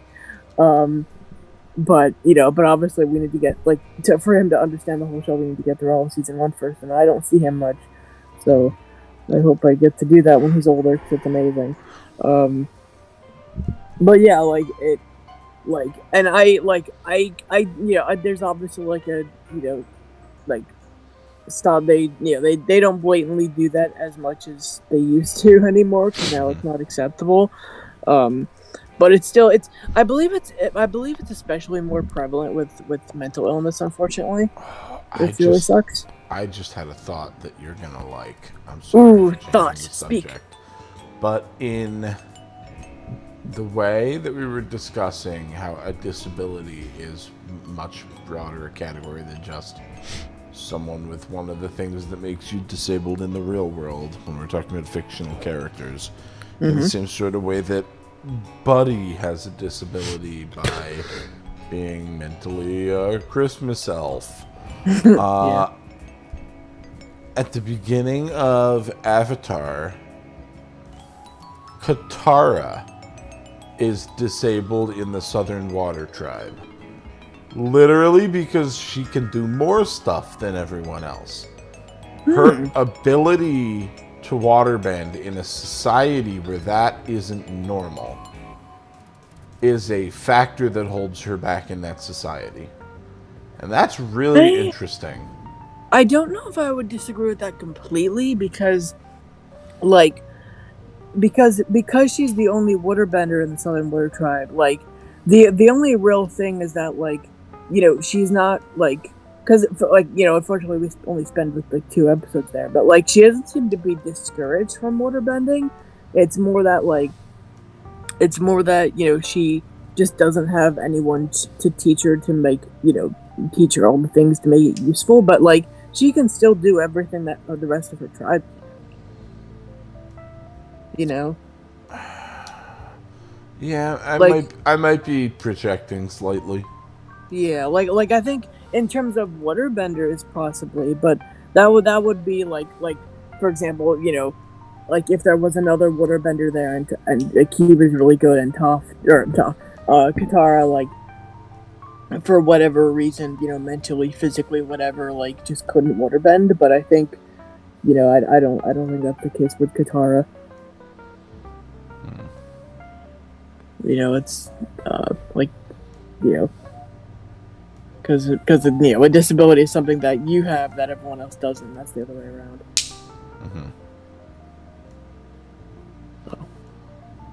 I love the show though. There's also a certain dichotomy when you look at the Team Avatar as a whole. There's some question in my There's some question in my mind as to whether Sokka or Toph is the disabled one. Yeah, I mean, like all I'm thinking of is the like 3-on-3. I can fight. Okay, 3-on-3 plus Sokka. Like, and then you have later you have, you know, Sokka's master, which teaches him sword fighting and everything. And actually, that's another really great idea because, like, although in the perspective of not being a bender, Sokka is disabled, similar to Mirabel, because again, I love Encanto. That doesn't make him not a part, like a contributing member to the group. You know, and obviously, like, he learns his own way of fighting and everything, but, like, a lot of times, you know, he ends up against a bender, or just someone more skilled than he, and, you know, he just ends up getting his ass kicked, and, like, you know, cause, and that's another thing, is, like, oh, and that's actually really funny, is, like, even though Team Azula is 3 members and Team Avatar, for most of the show is 4, that like the fact that Azula is the only bender in her group, and whereas Team Avatar is mostly benders, that's some interesting like mirroring there. But I think it's really really cool when it comes to like ability and capable and everything that Avatar is like, hey, these people are benders, but that doesn't mean that they can't get their asses completely kicked by non-benders. Mm-hmm. Like it's just like, and actually going back to Monsters University, it's similar to the concept of, hey, you can't do this thing, but that doesn't mean, one, you can't do something similar, but also it doesn't mean you can't be really really good at another thing. Mm-hmm. And actually, like, in that sense, yeah, this is fun. But that also means that, like, because, like, it says, when you have an ability, say, in this case, bending, like, you just have it, and you, similar to the Madre gods with their gifts, you become, like, overly reliant on it. And so it might keep you from learning skills that someone without said power would do. Like, for example, in Harry Potter, the fact that the Weasley twins know how to pick locks. Yeah. Because like, and or back to My Hero Academia with Deku being able to like understand the perspective of a quirkless person, or just a person who is quote unquote lower than most people. Yeah, that's a writing. That's a sort of writing trip that comes up a lot. It happens in a lot of Star Wars, like expanded universe stuff, where there are Jedi who are just like totally helpless if they're in a situation where they can't use the Force. And then there are some Jedi who have more practical, real-world skills. And I love that. Like for example, the fact that I know so many people that need to turn on the light to go to the bathroom, or like to get around their house, is really amusing to me. Also very sad, but also really amusing. And like, so like I love the fact that like, like outside of blind people. Hello, Truce. But like Truce 6. Truce. What are you trying to what? Ryan, how did you say that? I would just Truce. Truce. Hello. What up? We're calling you Truce. Yeah, because they got TRUCE in the name, and that's new person. Hello. That's the part that makes that you could say. Yeah. But that's something I really really like about, like, especially like good writing, obviously, is like outside of blind people skills, braille, mobility, all that stuff, that like there are things that, like, whether they're like monetarily beneficial or not, like that we can, obviously not everybody can be better at than most people. Like I personally am way better at empathizing and just listening than most of my family. But I also, like, I'm much more patient than my family, because I a lot of times don't have instant gratifications with getting places or getting things I want, because I just can't. Or I'm also more flexible. I always have at least multiple options for doing things or getting places, because plan A doesn't always work. Mm-hmm. And like for able-bodied people, plan A usually works. And so when plan A doesn't work, they freak out. And for me at least, I'm just like, well, that sucks. Option B. And like if option B doesn't work, then I'm like, I can get annoyed that something doesn't work out, but like I'm also used to things not working for me. So like if it takes a lot to get me like actively sad or annoyed at something, especially when it's just like something that like isn't necessary. So like I love when characters, like this is why like I love looking at things through different lenses, because I'm like, oh, like I can see myself in this character, and that's kind of what I've had to do my whole life, really, is because like for me because I grew up in a mainly white area, I never really noticed my race as part of my identity. But the thing that made me different was my blindness. And obviously, other than Toph, I didn't have any character that I could relate to. So I, found ways to relate to characters in other ways. Like, oh, this character's super nerdy like me, or this character's socially awkward like me, or it's alone, like a la Naruto. Like, man, can I relate to Naruto? Like a lot of kids. And so, like, I think that, like, Naruto's quote unquote disabled. Yeah, until he becomes God. Well, yeah. Yeah, unfortunately, like, the message of that show gets kind of muffled. The message that it starts out with sort of transitions into the tale of Ninja Jesus saving the world, which is fine. That's also a kind of story. Yeah, but it starts out with a great thing, though. Naruto becomes less of an underdog story about a kid who's shunned by society for reasons he doesn't understand and can't control, to being like a hero's journey, and he kind of turns into Luke Skywalker, which is fine. I love Luke Skywalker, and I love Naruto, all the way through, from start to finish. But, like, even the filler? No.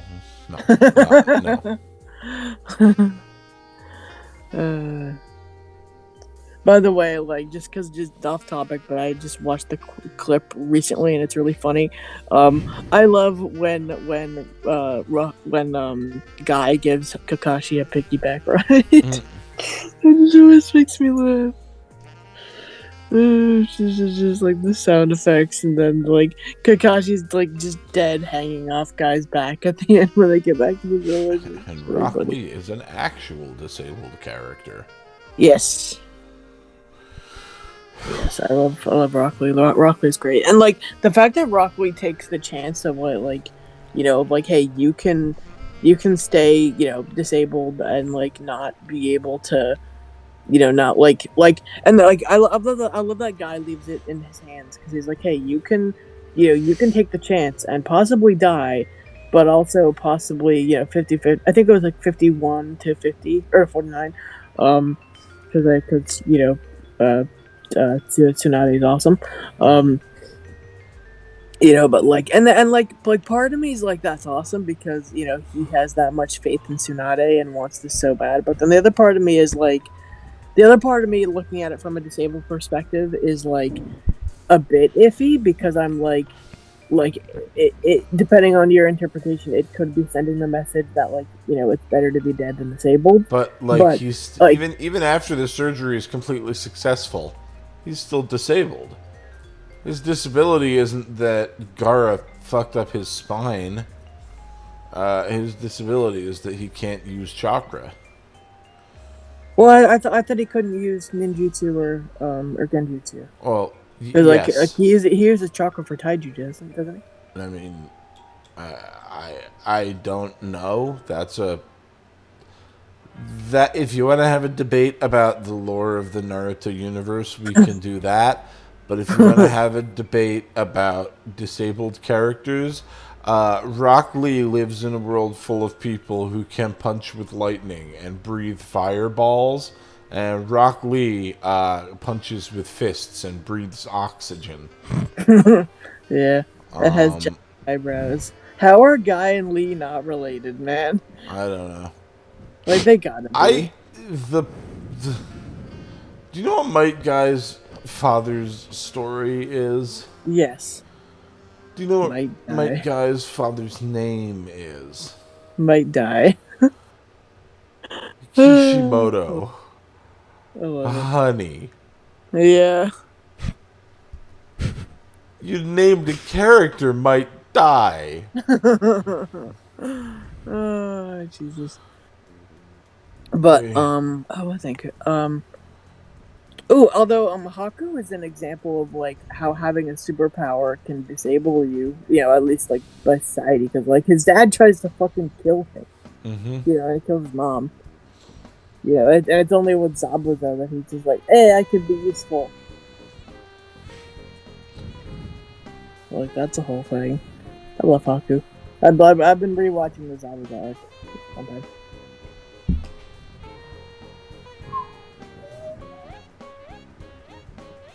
I'm trying to think of more now that I'm going through my head and trying to think of more disabled characters that are disabled by society standards and stuff. Yeah, that's a fun time though. It's a very broad category. Yeah, and it's interesting because I feel like if more people realize that they would understand. Obviously, not everything about being a disabled person, but understand more.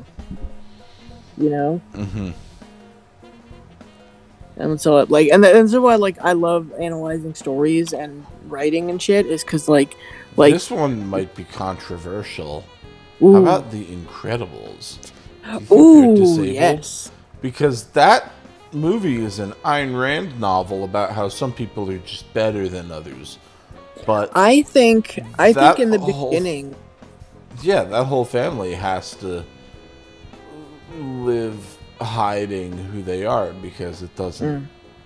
It's not accepted by the society that they live in. Yeah, I think it's especially if you add in the second movie, it's an example of how society changing can make being disabled acceptable, and obviously not to the extent because they have superpowers. They're not disabled by a bodily dysfunction, or difference, I should say. But at first they're disabled because society won't accept them, and then they're made super because society does accept them, and they, by the physical capabilities of their society, have superpowers. So that's fun, and I love the fact that their psychology affects their abilities. Dash is just I can do things, I can run on water. Cool. And then in the plane scene, which I love the plane scene, Violet can't make a shield because she's too nervous and just I'm in the woods too. Because she's spent her whole life getting told, no, you can't do that. Yeah, exactly. And to suddenly be told 180 right now, do it. Mm-hmm. Yeah, it's not that's like taking someone who went blind yesterday and saying you just run across the street to the CVS and pick me up this brand of cough drops. Mm-hmm. And actually, that brings me to another topic. Is both in real life and in movies are people who are disabled by the expectations of others. So people who normally would be just fine, but for whatever reason, whether it's an actual disability that would be negated in terms of their capabilities by the assistance and support of others, or just having a a person being an asshole and just for whatever reason having low expectations of an individual, where for example for example, blind people are perfectly capable of going places on their own and doing certain things, but I've met a child who couldn't put on a shirt because no one taught him how to do it the blind person way, because he'd always had his outfits, or actually she'd always had her outfits picked out for her. Is there a blind person way to put on a shirt? Have I been doing it wrong all this time? well, finding the back and all that stuff. But literally, they would just stand by their cubby. This is at summer camp. Stand by their cubby of stuff and need the counselor's assistance to pick out their clothes because no one ever And I think that's the most tragic in terms of disability, because it's not anything that they did right or wrong. It's that the people around them went, oh my god, blind person, they can't do anything. Mm-hmm. And and therefore the person doesn't know how to do an insert thing, but they also just don't believe they can, which a mindset is much, in my opinion, is much more for lack of a better word, crippling than, or disabling than, or at least it can be, obviously, than a physical ailment. Obviously, no amount of mental fortitude is gonna make someone who's paralyzed legs move. But it could get someone who could physically do something, say like cooking as a blind person, or just cooking in general. Like, hey, make make some soup and make some Insta soup. You just put in the boiling water. Like, step one, make soup. It'll make them do the first step and then continue on doing, like getting better. Soup. Step one, consume can. I was thinking Insta ramen because that actually involves cooking. See, I like to take the whole cup of noodles. I don't even take off the plastic wrap. I just pop it in my mouth and chew. But, unfortunately, off the top of my head, I can't really think of any characters that are disabled, like in that sense. Like, I mean, some Lifetime movies come to mind, but those are Lifetime movies. Mm-hmm. Can you think of any characters that are like disabled by the expectations of other people? Actually, you know what? I would say that Anakin Skywalker is. Anakin Skywalker is 100% crippled by the expectations of others. Not Luke. Yes, Anakin. Okay. I was getting confused. But yes, Anakin. Luke is the one from the original movies. Anakin is the one who becomes Darth Vader. Yes. Well, like, I know the difference. Like, I know who's who. I just couldn't remember, like, how much of each story I was getting overlapped. Because they overlap a lot. Yeah, but, like, and actually, speaking of Anakin, I love the fact that, like, the Jedi Order see his, like, having love and bonds with other people as a weakness, when in reality it's a strength. Like, they, like, by their society, it's a disability, and then in reality it's not. And, like, if they would have just let him have, Padme and twins, that, like, everything would have gone fine. Like, I love that. That's awesome. It's tragic, but it's awesome. Like, in terms of, this conversation. But, yeah. It's a shame that the prequel movies are so poorly made, because there's some really excellent stuff going on in them. Mm-hmm. And Shad's last chat was hello there. And I just keep hearing Ewan McGregor every time. But yeah, Anakin. My brain might be getting a little roasted to keep having this conversation in an intelligent way. But Anakin is like, has massive potential to be an amazing Jedi Knight, but the expectations of the society that is the Jedi Order, warped over thousands of years into something really unhealthy. And they managed to disguise it as a healthy society by only letting in people who were taken from their parents as babies and raised with no emotional connection to anything. So when you take a normal person, normal kid who loves his mom, you take him away from his mom at the age of 9 and he never sees her again. Like,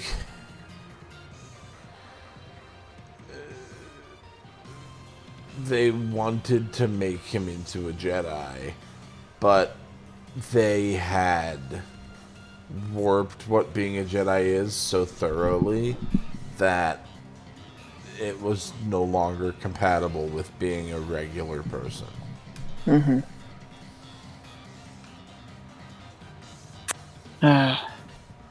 Ryan, you haven't talked in like an hour and 4 Yeah. minutes. Are you okay? Yeah, I'm fine. Yeah.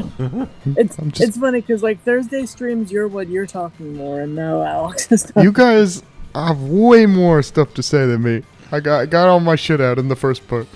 You guys are smarter, and you watch a lot more media than I do. And I'm managing the stream, and you guys are gonna talk. I mean, do you have any like life experience feedback? You know, because like we're not just talking about media. We're talking about like that kind of thing.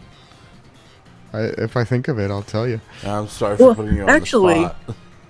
Actually, you know what? Like, and I'm sure you've had this, Ryan, because you know from what I know of your parents, like, you know, like, have you had any? We're talking about Ryan's parents on stream. Well, like you know, because like I know from my, you know, without getting specific. All right, Shad, if you're Ryan's mom in disguise, now's the crucial moment. Okay. You know, but if you're comfortable talking about it, you know, have you like it looking back on your like childhood, like, do you see anything that you're just like, I could have done that, and they just were too worried about me being a blind human? Oh, like everything. Do it. Yeah. Yeah. Like, I remember very vividly in gym class one time. It's nothing to do with my parents, just stupid people. Like, they wouldn't let me carry, and like I'm really good at carrying groceries. I have long ass arms, and I'm pretty strong for, you know, a skinny ass. I just learned today, 136-pound woman. Thank you, scale at the gym, and one of my gym buddies for reading it for me. I'm thinking. Oh yeah, like they just wouldn't let me carry any more groceries than like one bag of groceries up the stairs, and I'm just like, but I can carry a lot more groceries, like, what? And they were just like, no, and I'm like, but I do it all the time at home, and they were like, no, and I'm just like, ah. Yeah, but what if you drop the bag and a lettuce comes out of the bag, and you step on the lettuce because you're blind and you can't see it? And it rolls Burger King foot lettuce. And you trip and fall and you break your neck, and it's all because you foot lettuced while blind. Yeah, no, every single thing in my life was micromanaged by my parents, and it's led to probably some extreme long-term problems that somebody with qualifications could probably deconstruct. But I'm like, I can do things if somebody shows me how to do them once, but there's a lot of things in my life that just never happened. Yeah. And that's, you know, like, I have a lot of, like, deep-seated anxiety when it comes to, like, doing things in environments that are heavily populated by sighted people. Like, and that's one of the things that's, like, God, how far and deep should I talk about this? Keep going. It's fun. That's probably one of the reasons that I haven't been more aggressive when it comes to, for example, seeking employment. I have some really crippling ableist-related anxieties Me too. that come out sometimes. Like, you know, when I took my piano tuning class, there are a lot of really, really, really stressful moments because, I mean, it's become a sighted person industry. I'm in a class with sighted people being taught by a sighted person who knows nothing about blind people, and just a lot of stress. And I kind of shut down under pressure, and so those concerns have stayed with me, where if I were dropped into a work environment, I'd probably just crumble. Yeah, I haven't really like I've got this thing where like I've gotten much better at it, especially since visiting you guys, because like getting all the way to Philadelphia and, you know, on my own basically, and like knowing how I gotta do, what I gotta do to get there, and you know, and getting unintentional help along the way, but like, you know, like I said before, I had like the right amount of nervousness where I was paying attention, but not the crippling amount of nervousness. Yeah. But I still have, I especially towards employment, I do still have a lot of anxiety towards that as well, because I'm just like, what if, like, you know, I don't know, like for example, like I wanted to apply for a job as a dishwasher at a place, and I was like, wait, like, do they use a machine? Like, what if it's not by hand? Like, what if they use a machine that's not accessible? Like, you know, because like I have all this anxiety of like are they going to be willing to train me? What if I'm not fast enough? What if we can't make it accessible? Yeah, all and these things. especially in the current job situation, I've heard that a lot of we're at a point now where a lot of jobs drop you in because they just don't have the resources to train people these days. So it's you get in and you figure it out with your eyes and whatnot. Yeah, and so I've tried getting better at that. I didn't get the job, but I was very happy that I at least had the courage to apply for said job. Like I said before, if you want to learn how to cook, first step, make Insta ramen, because at least one, you're trying, but also at least when it comes to employment, at least you're at least you're looking. You might not get it, but it's similar to raising your hand in class. If you don't raise your hand, you're not even looking for a yes. But if you raise your hand, you might get a yes. And I try and because I tell people all the time, and I try and take my own advice, and I've gotten not perfect at it, but I've gotten better. But I remember one time in particular that I'm really, really proud of. So my mom was changing her mattress, I believe, or was changing her bedding or something, and she had stains in her mattress. And I was like, wait a minute, Mom, I think I know how to get rid of this. Can I, and I showed her the video on YouTube, and I'm like, I need this, that, and this thing. Can you get me those things? And she said yes. And while she was at work, I did the thing, and it worked really, really well. And so, I think I did it on 2 stains, or actually, no, I did it on 1, just in case it didn't work out well, but it really, really did. And so when she got home, I'm like, Mom, it worked really, really well. And I followed the instructions, and I couldn't get this in a bottle, so I found the what is it called, the cone to get the liquid where I needed it to be, because that'd be easier. And then she's like, cool, do it on the other things. And I'm like, awesome, I'll show you how to do it. And then I did, or and I'm trying to, I was I think my mom's gotten better at this too, just because I've gotten, thanks to you guys, I've gotten a lot better at being calm in situations where she isn't calm, and that's helping her stay slightly less freak out. But I had to grease my window because it the previous tenant of this house didn't, or owner, I guess, the tenant of the owner didn't use the window, and so it was very, very, very creaky. And Mom was teaching me how to use the little greasy thingy, and I was she I guess I was doing it slightly wrong, and I was getting grease on the window or whatever, and she's just and I'm like, Mom, it's a little bit of grease, I understand you're annoyed, but I gotta learn this at some point, and you don't learn by not making mistakes, if there are certain points where I'm cool, I want her help because I'm, I don't want to cause a fire or accidentally burn food. But there are other times where I'm like, Ma, it's okay, sorry, but I gotta learn this sometime because I won't be living here forever and you won't be around forever, So I might as well learn when I have someone who knows what they're doing, so they can teach me how to do it. I also find that sometimes things can be made more complicated by living in an environment that has, for instance, blind people and sighted people. I don't know shit about cooking. If I was dropped into a house on my own, I'd probably go and figure out how to cook. But we live in a place, we got sighted people. One of them is a really good cook, so first of all, I'm never going to make food that's like him. And second of all, it's just a shared space. Sighted people are going to come into a space, and they're going to do things. Move stuff around. They're going to do things that's just convenient for them, and you can't, it just complicates things when you need things to be a certain way, and I don't know. That being said, with my particular set of disabilities, I don't think if I were dropped into a kitchen, I would be able to figure out how to cook. I learned how to cook blind. I could do it. I could cook blind just fine. I cannot cook blind without being able to feel my right hand. That's too much.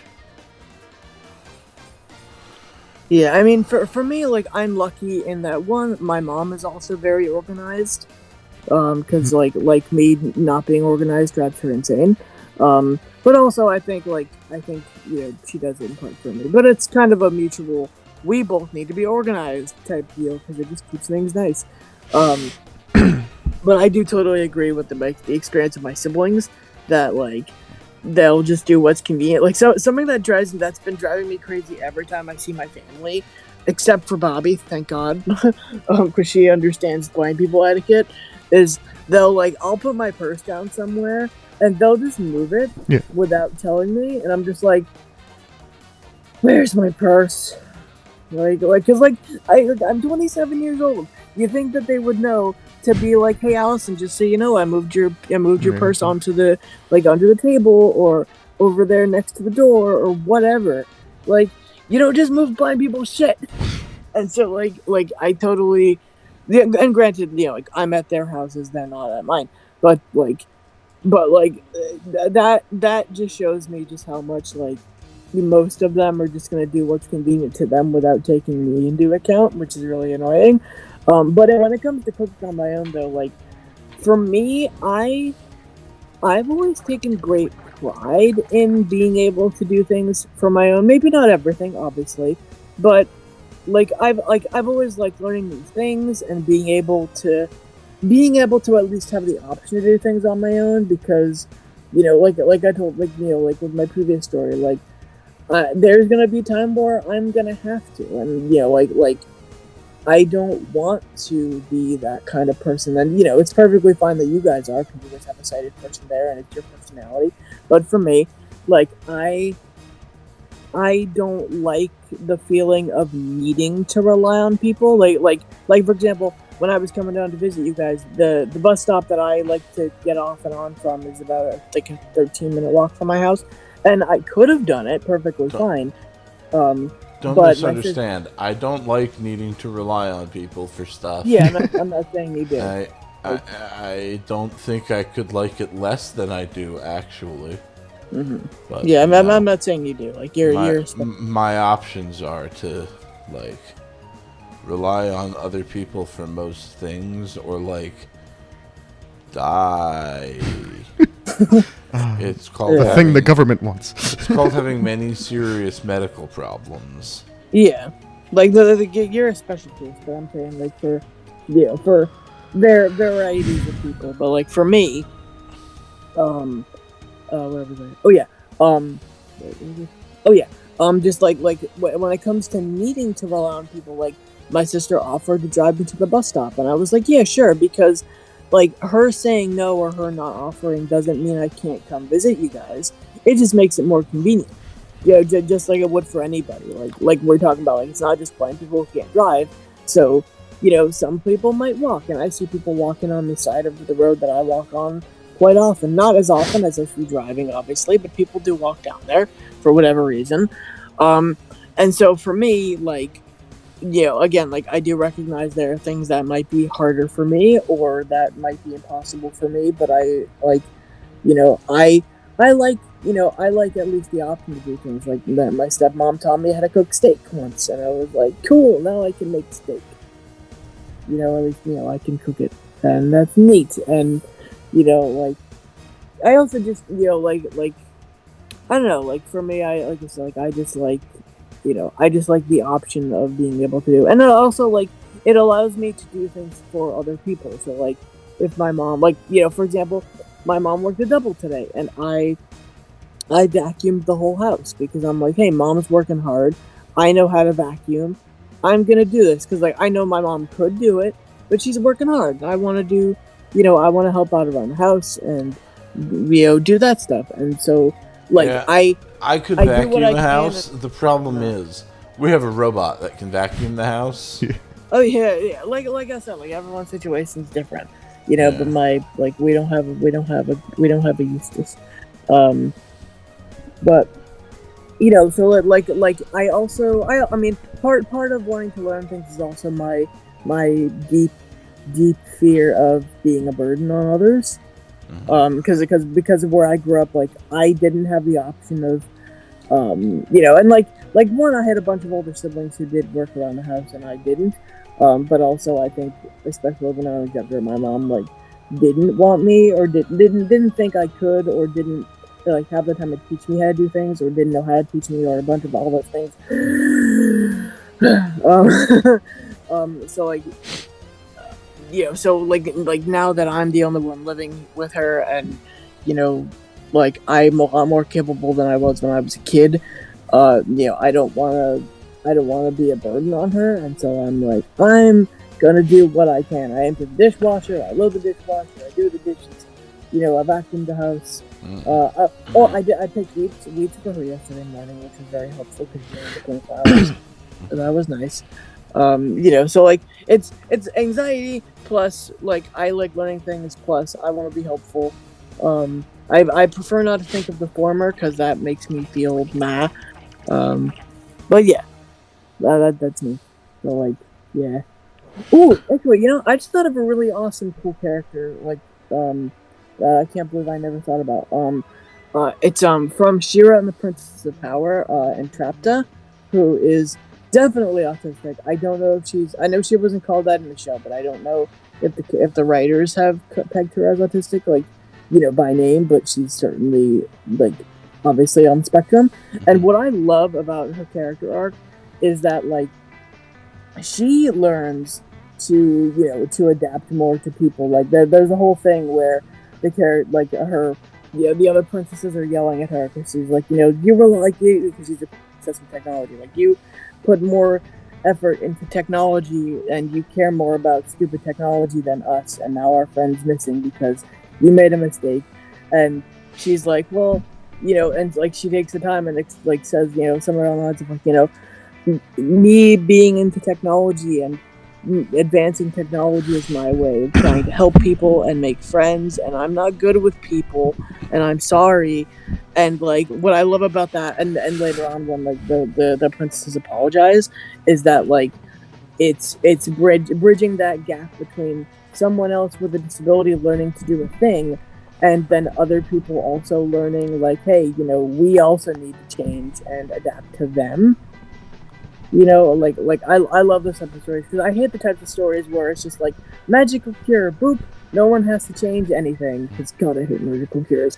But I also, obviously don't like when like the disabled person or what have you just doesn't change at all because of their change. Like, and I mean like with Hiccup, like he doesn't, like the reason he doesn't change is because his society is just like, yeah, people have prosthetics, but like, like he's making jokes about it and stuff, and obviously like, from the TV show, like he's got to maintain them and shit, so like we know it affects his life. It's just because of the society he lives in. It's just like, yeah, some people have prosthetics and that's okay, Yeah.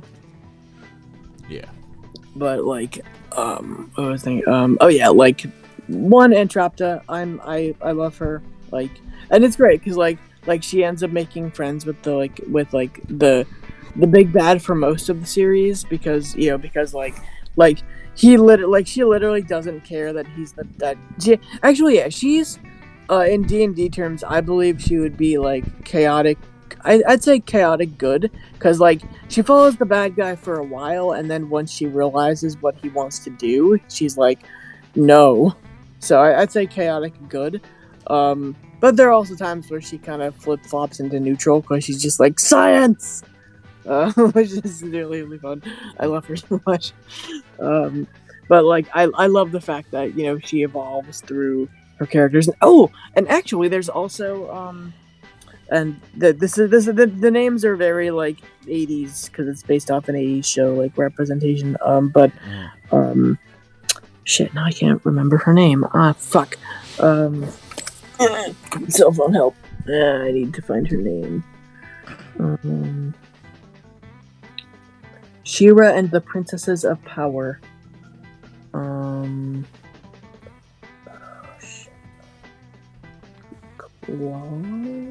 maybe.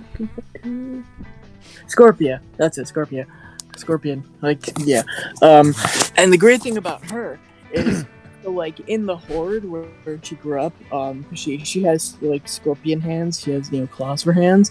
Like they always told her that like you're not gonna be good enough, and you can't do this, that, and the other thing. And like she's like high up in the ranks, but they still like look down on her because she's not the best commanding person. She's like she gives hugs and she's supportive and amazing and has a great personality, and I love her. But when she joins the princesses, like she's she admits all this to the like one of the more peppy, flowery princesses, and like because of how she's looked at the princesses, because she's also a princess. That like I can't remember all the characters' names, but the flower princess is like like I think you're awesome, and your claws are super cool, and you give great hugs, which is like FYI, that's like part of her like morning motivation. She's just like I forget what the whole thing is, but it ends with "and I give great hugs," and it's awesome. But like the way that show deals with physical disability and mental disability. I'm sorry, I'm having a hard time. Ryan's been managing the music in the background the whole time, and right now I'm having a hard time differentiating you from the voiceover. It's gone. It's fine. Too long of doing it. That's all. Should I wait? Keep managing the music. I'm done. Okay, can you repeat yourself real quick, Allison? Sorry. Can you please repeat the last thing you said? That's all. Oh yeah, but like the She-Ra and the Princess of Power, at least the Netflix version, which by the way does have audio description and not how they recommend watching it. The new one. Right? Yes, it is so good. It's so good. Deals with physical and mental disability really, really well, especially because like the main antagonist. Well, it's weird because like the character, like who the main antagonist is changes from season to season, but not in like the we defeated one and now it's the other. Like there's a main antagonist of the whole show, but then there's like a main personal antagonist for the main character. It's a whole it's like a character thing. But like both of them have trauma, and like the show deals with their mental, because I would consider them, like especially the antagonist, mentally disabled, because she just like has trouble with like she can't really I guess she's not disabled in like the traditional sense, but like with her issues I would consider her disabled as like through most of the series. And it's really, really good. It's really good for like not just for a show that's like based off a show that's not as good because it was from the 80s. It's just like a really, really good show, and it's got different body types, different like powers. It deals with a lot of like mature things in a really awesome way. There's only one thing that I was just like about, but like I can totally look past that for everything else awesome about it. And what's that? There's just like a plot thing that I'm just like damn it, but it has nothing to do with like like it's something that I can talk about. Actually, like the main character is disabled for a time because like She-Ra or what's She-Ra's actual name? Adora. Adora, because Adora turns into She-Ra, and She-Ra's like this like giant lady with the giant sword and shit. But there's a point where Adora can't turn into She-Ra, because mental stuff. And like she has to learn to like hey, like I and Adora are the same person, like, or at least like in the sense of like I don't have to be Adora to be, or I don't have to be She-Ra to save people, but also like I need to rely on my friends and be open and express my feelings, because like friendship is cool, and like everyone deals with their own shit. Like a lot of the problems that the characters deal with are because they don't allow themselves to be open to other people, and like I see that sort of as a disability, because like part of the thing that's like helped me through my own issues as a blind person with like not being able to do things is realizing that everybody has something that they can't do that they want to do, or at least most people, or like they have something that they want that they don't even know that they can't do. And I feel like a lot of that for a lot of people is being too and I used to be like this, but being like too self-reliant, like like as a blind person, like just in general, there are things that I can't do. And granted, if society changes, which I hope it does, like hopefully I will be able to do those things, like driving, or at least getting in a car and saying, "Hey, car, drive me here, please," and it doing that. Um, but until that happens, like I'm disabled by not being able to drive, but so are a bunch of other people. Not just me, or like a lot of people just can't afford a car. They're disabled by society, by their job or whatever. But like I feel like a lot of people don't allow themselves the freedom to be like, hey, person, I can afford gas, but I can't drive. Could you drive me somewhere? Or could you, to like tall person, could you do this for me? Like, a lot, like it's small things, but I feel like a lot of people are disabled by their inability to ask for help. Yeah. It's interesting because like I feel like if you broaden your and I feel like this should have been the name of the stream, but is it possible to change the names of streams once we've done them out, Ryan, or not? Yeah. Yeah, we can. Okay. Because like I feel like the name YouTube. of this one should be like something involving like broadening your like definition of disability, because like we've talked a lot about how We like call it like examining the definition of disability in storytelling.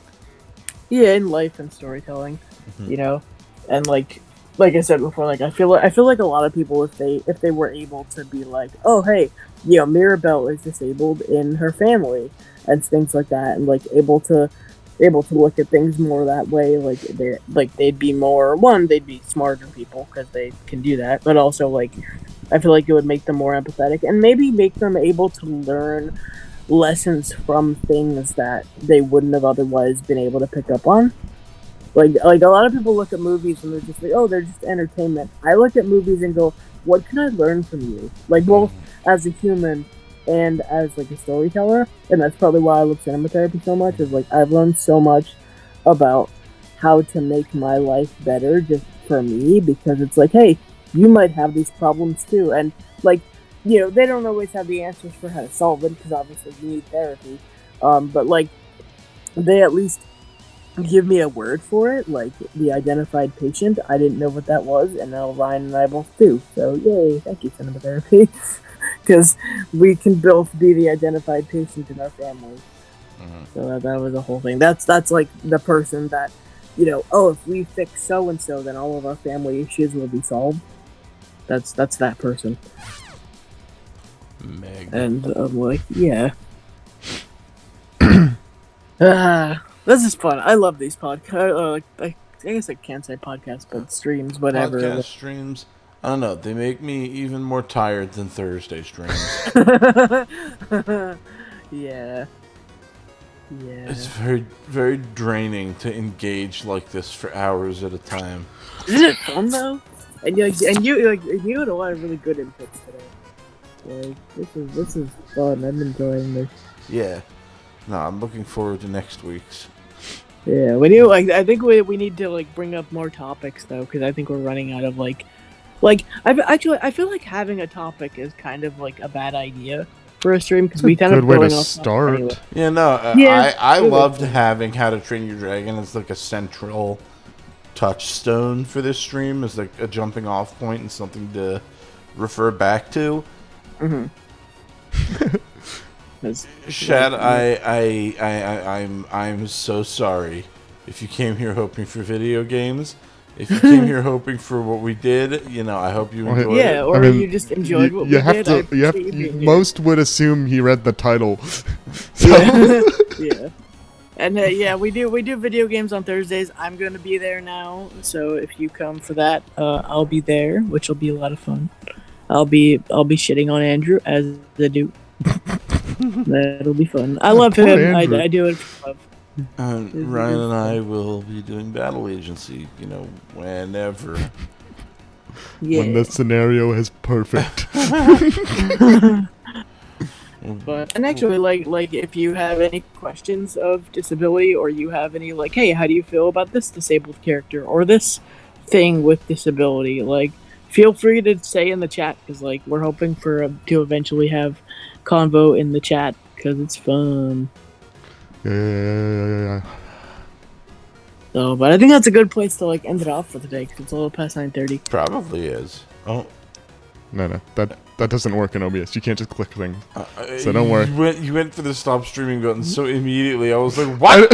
I accidentally clicked it, but this doesn't do shit. It just checks an invisible checkbox because God forbid voiceover. Oh wait, are we still streaming? Or yeah, we're still streaming. Yeah. Okay, because I'm like, oh shit, dude. We're still streaming as he's sitting there clicking and unclicking the start streaming checkbox. It does nothing. Voiceover is a myth, says OBS.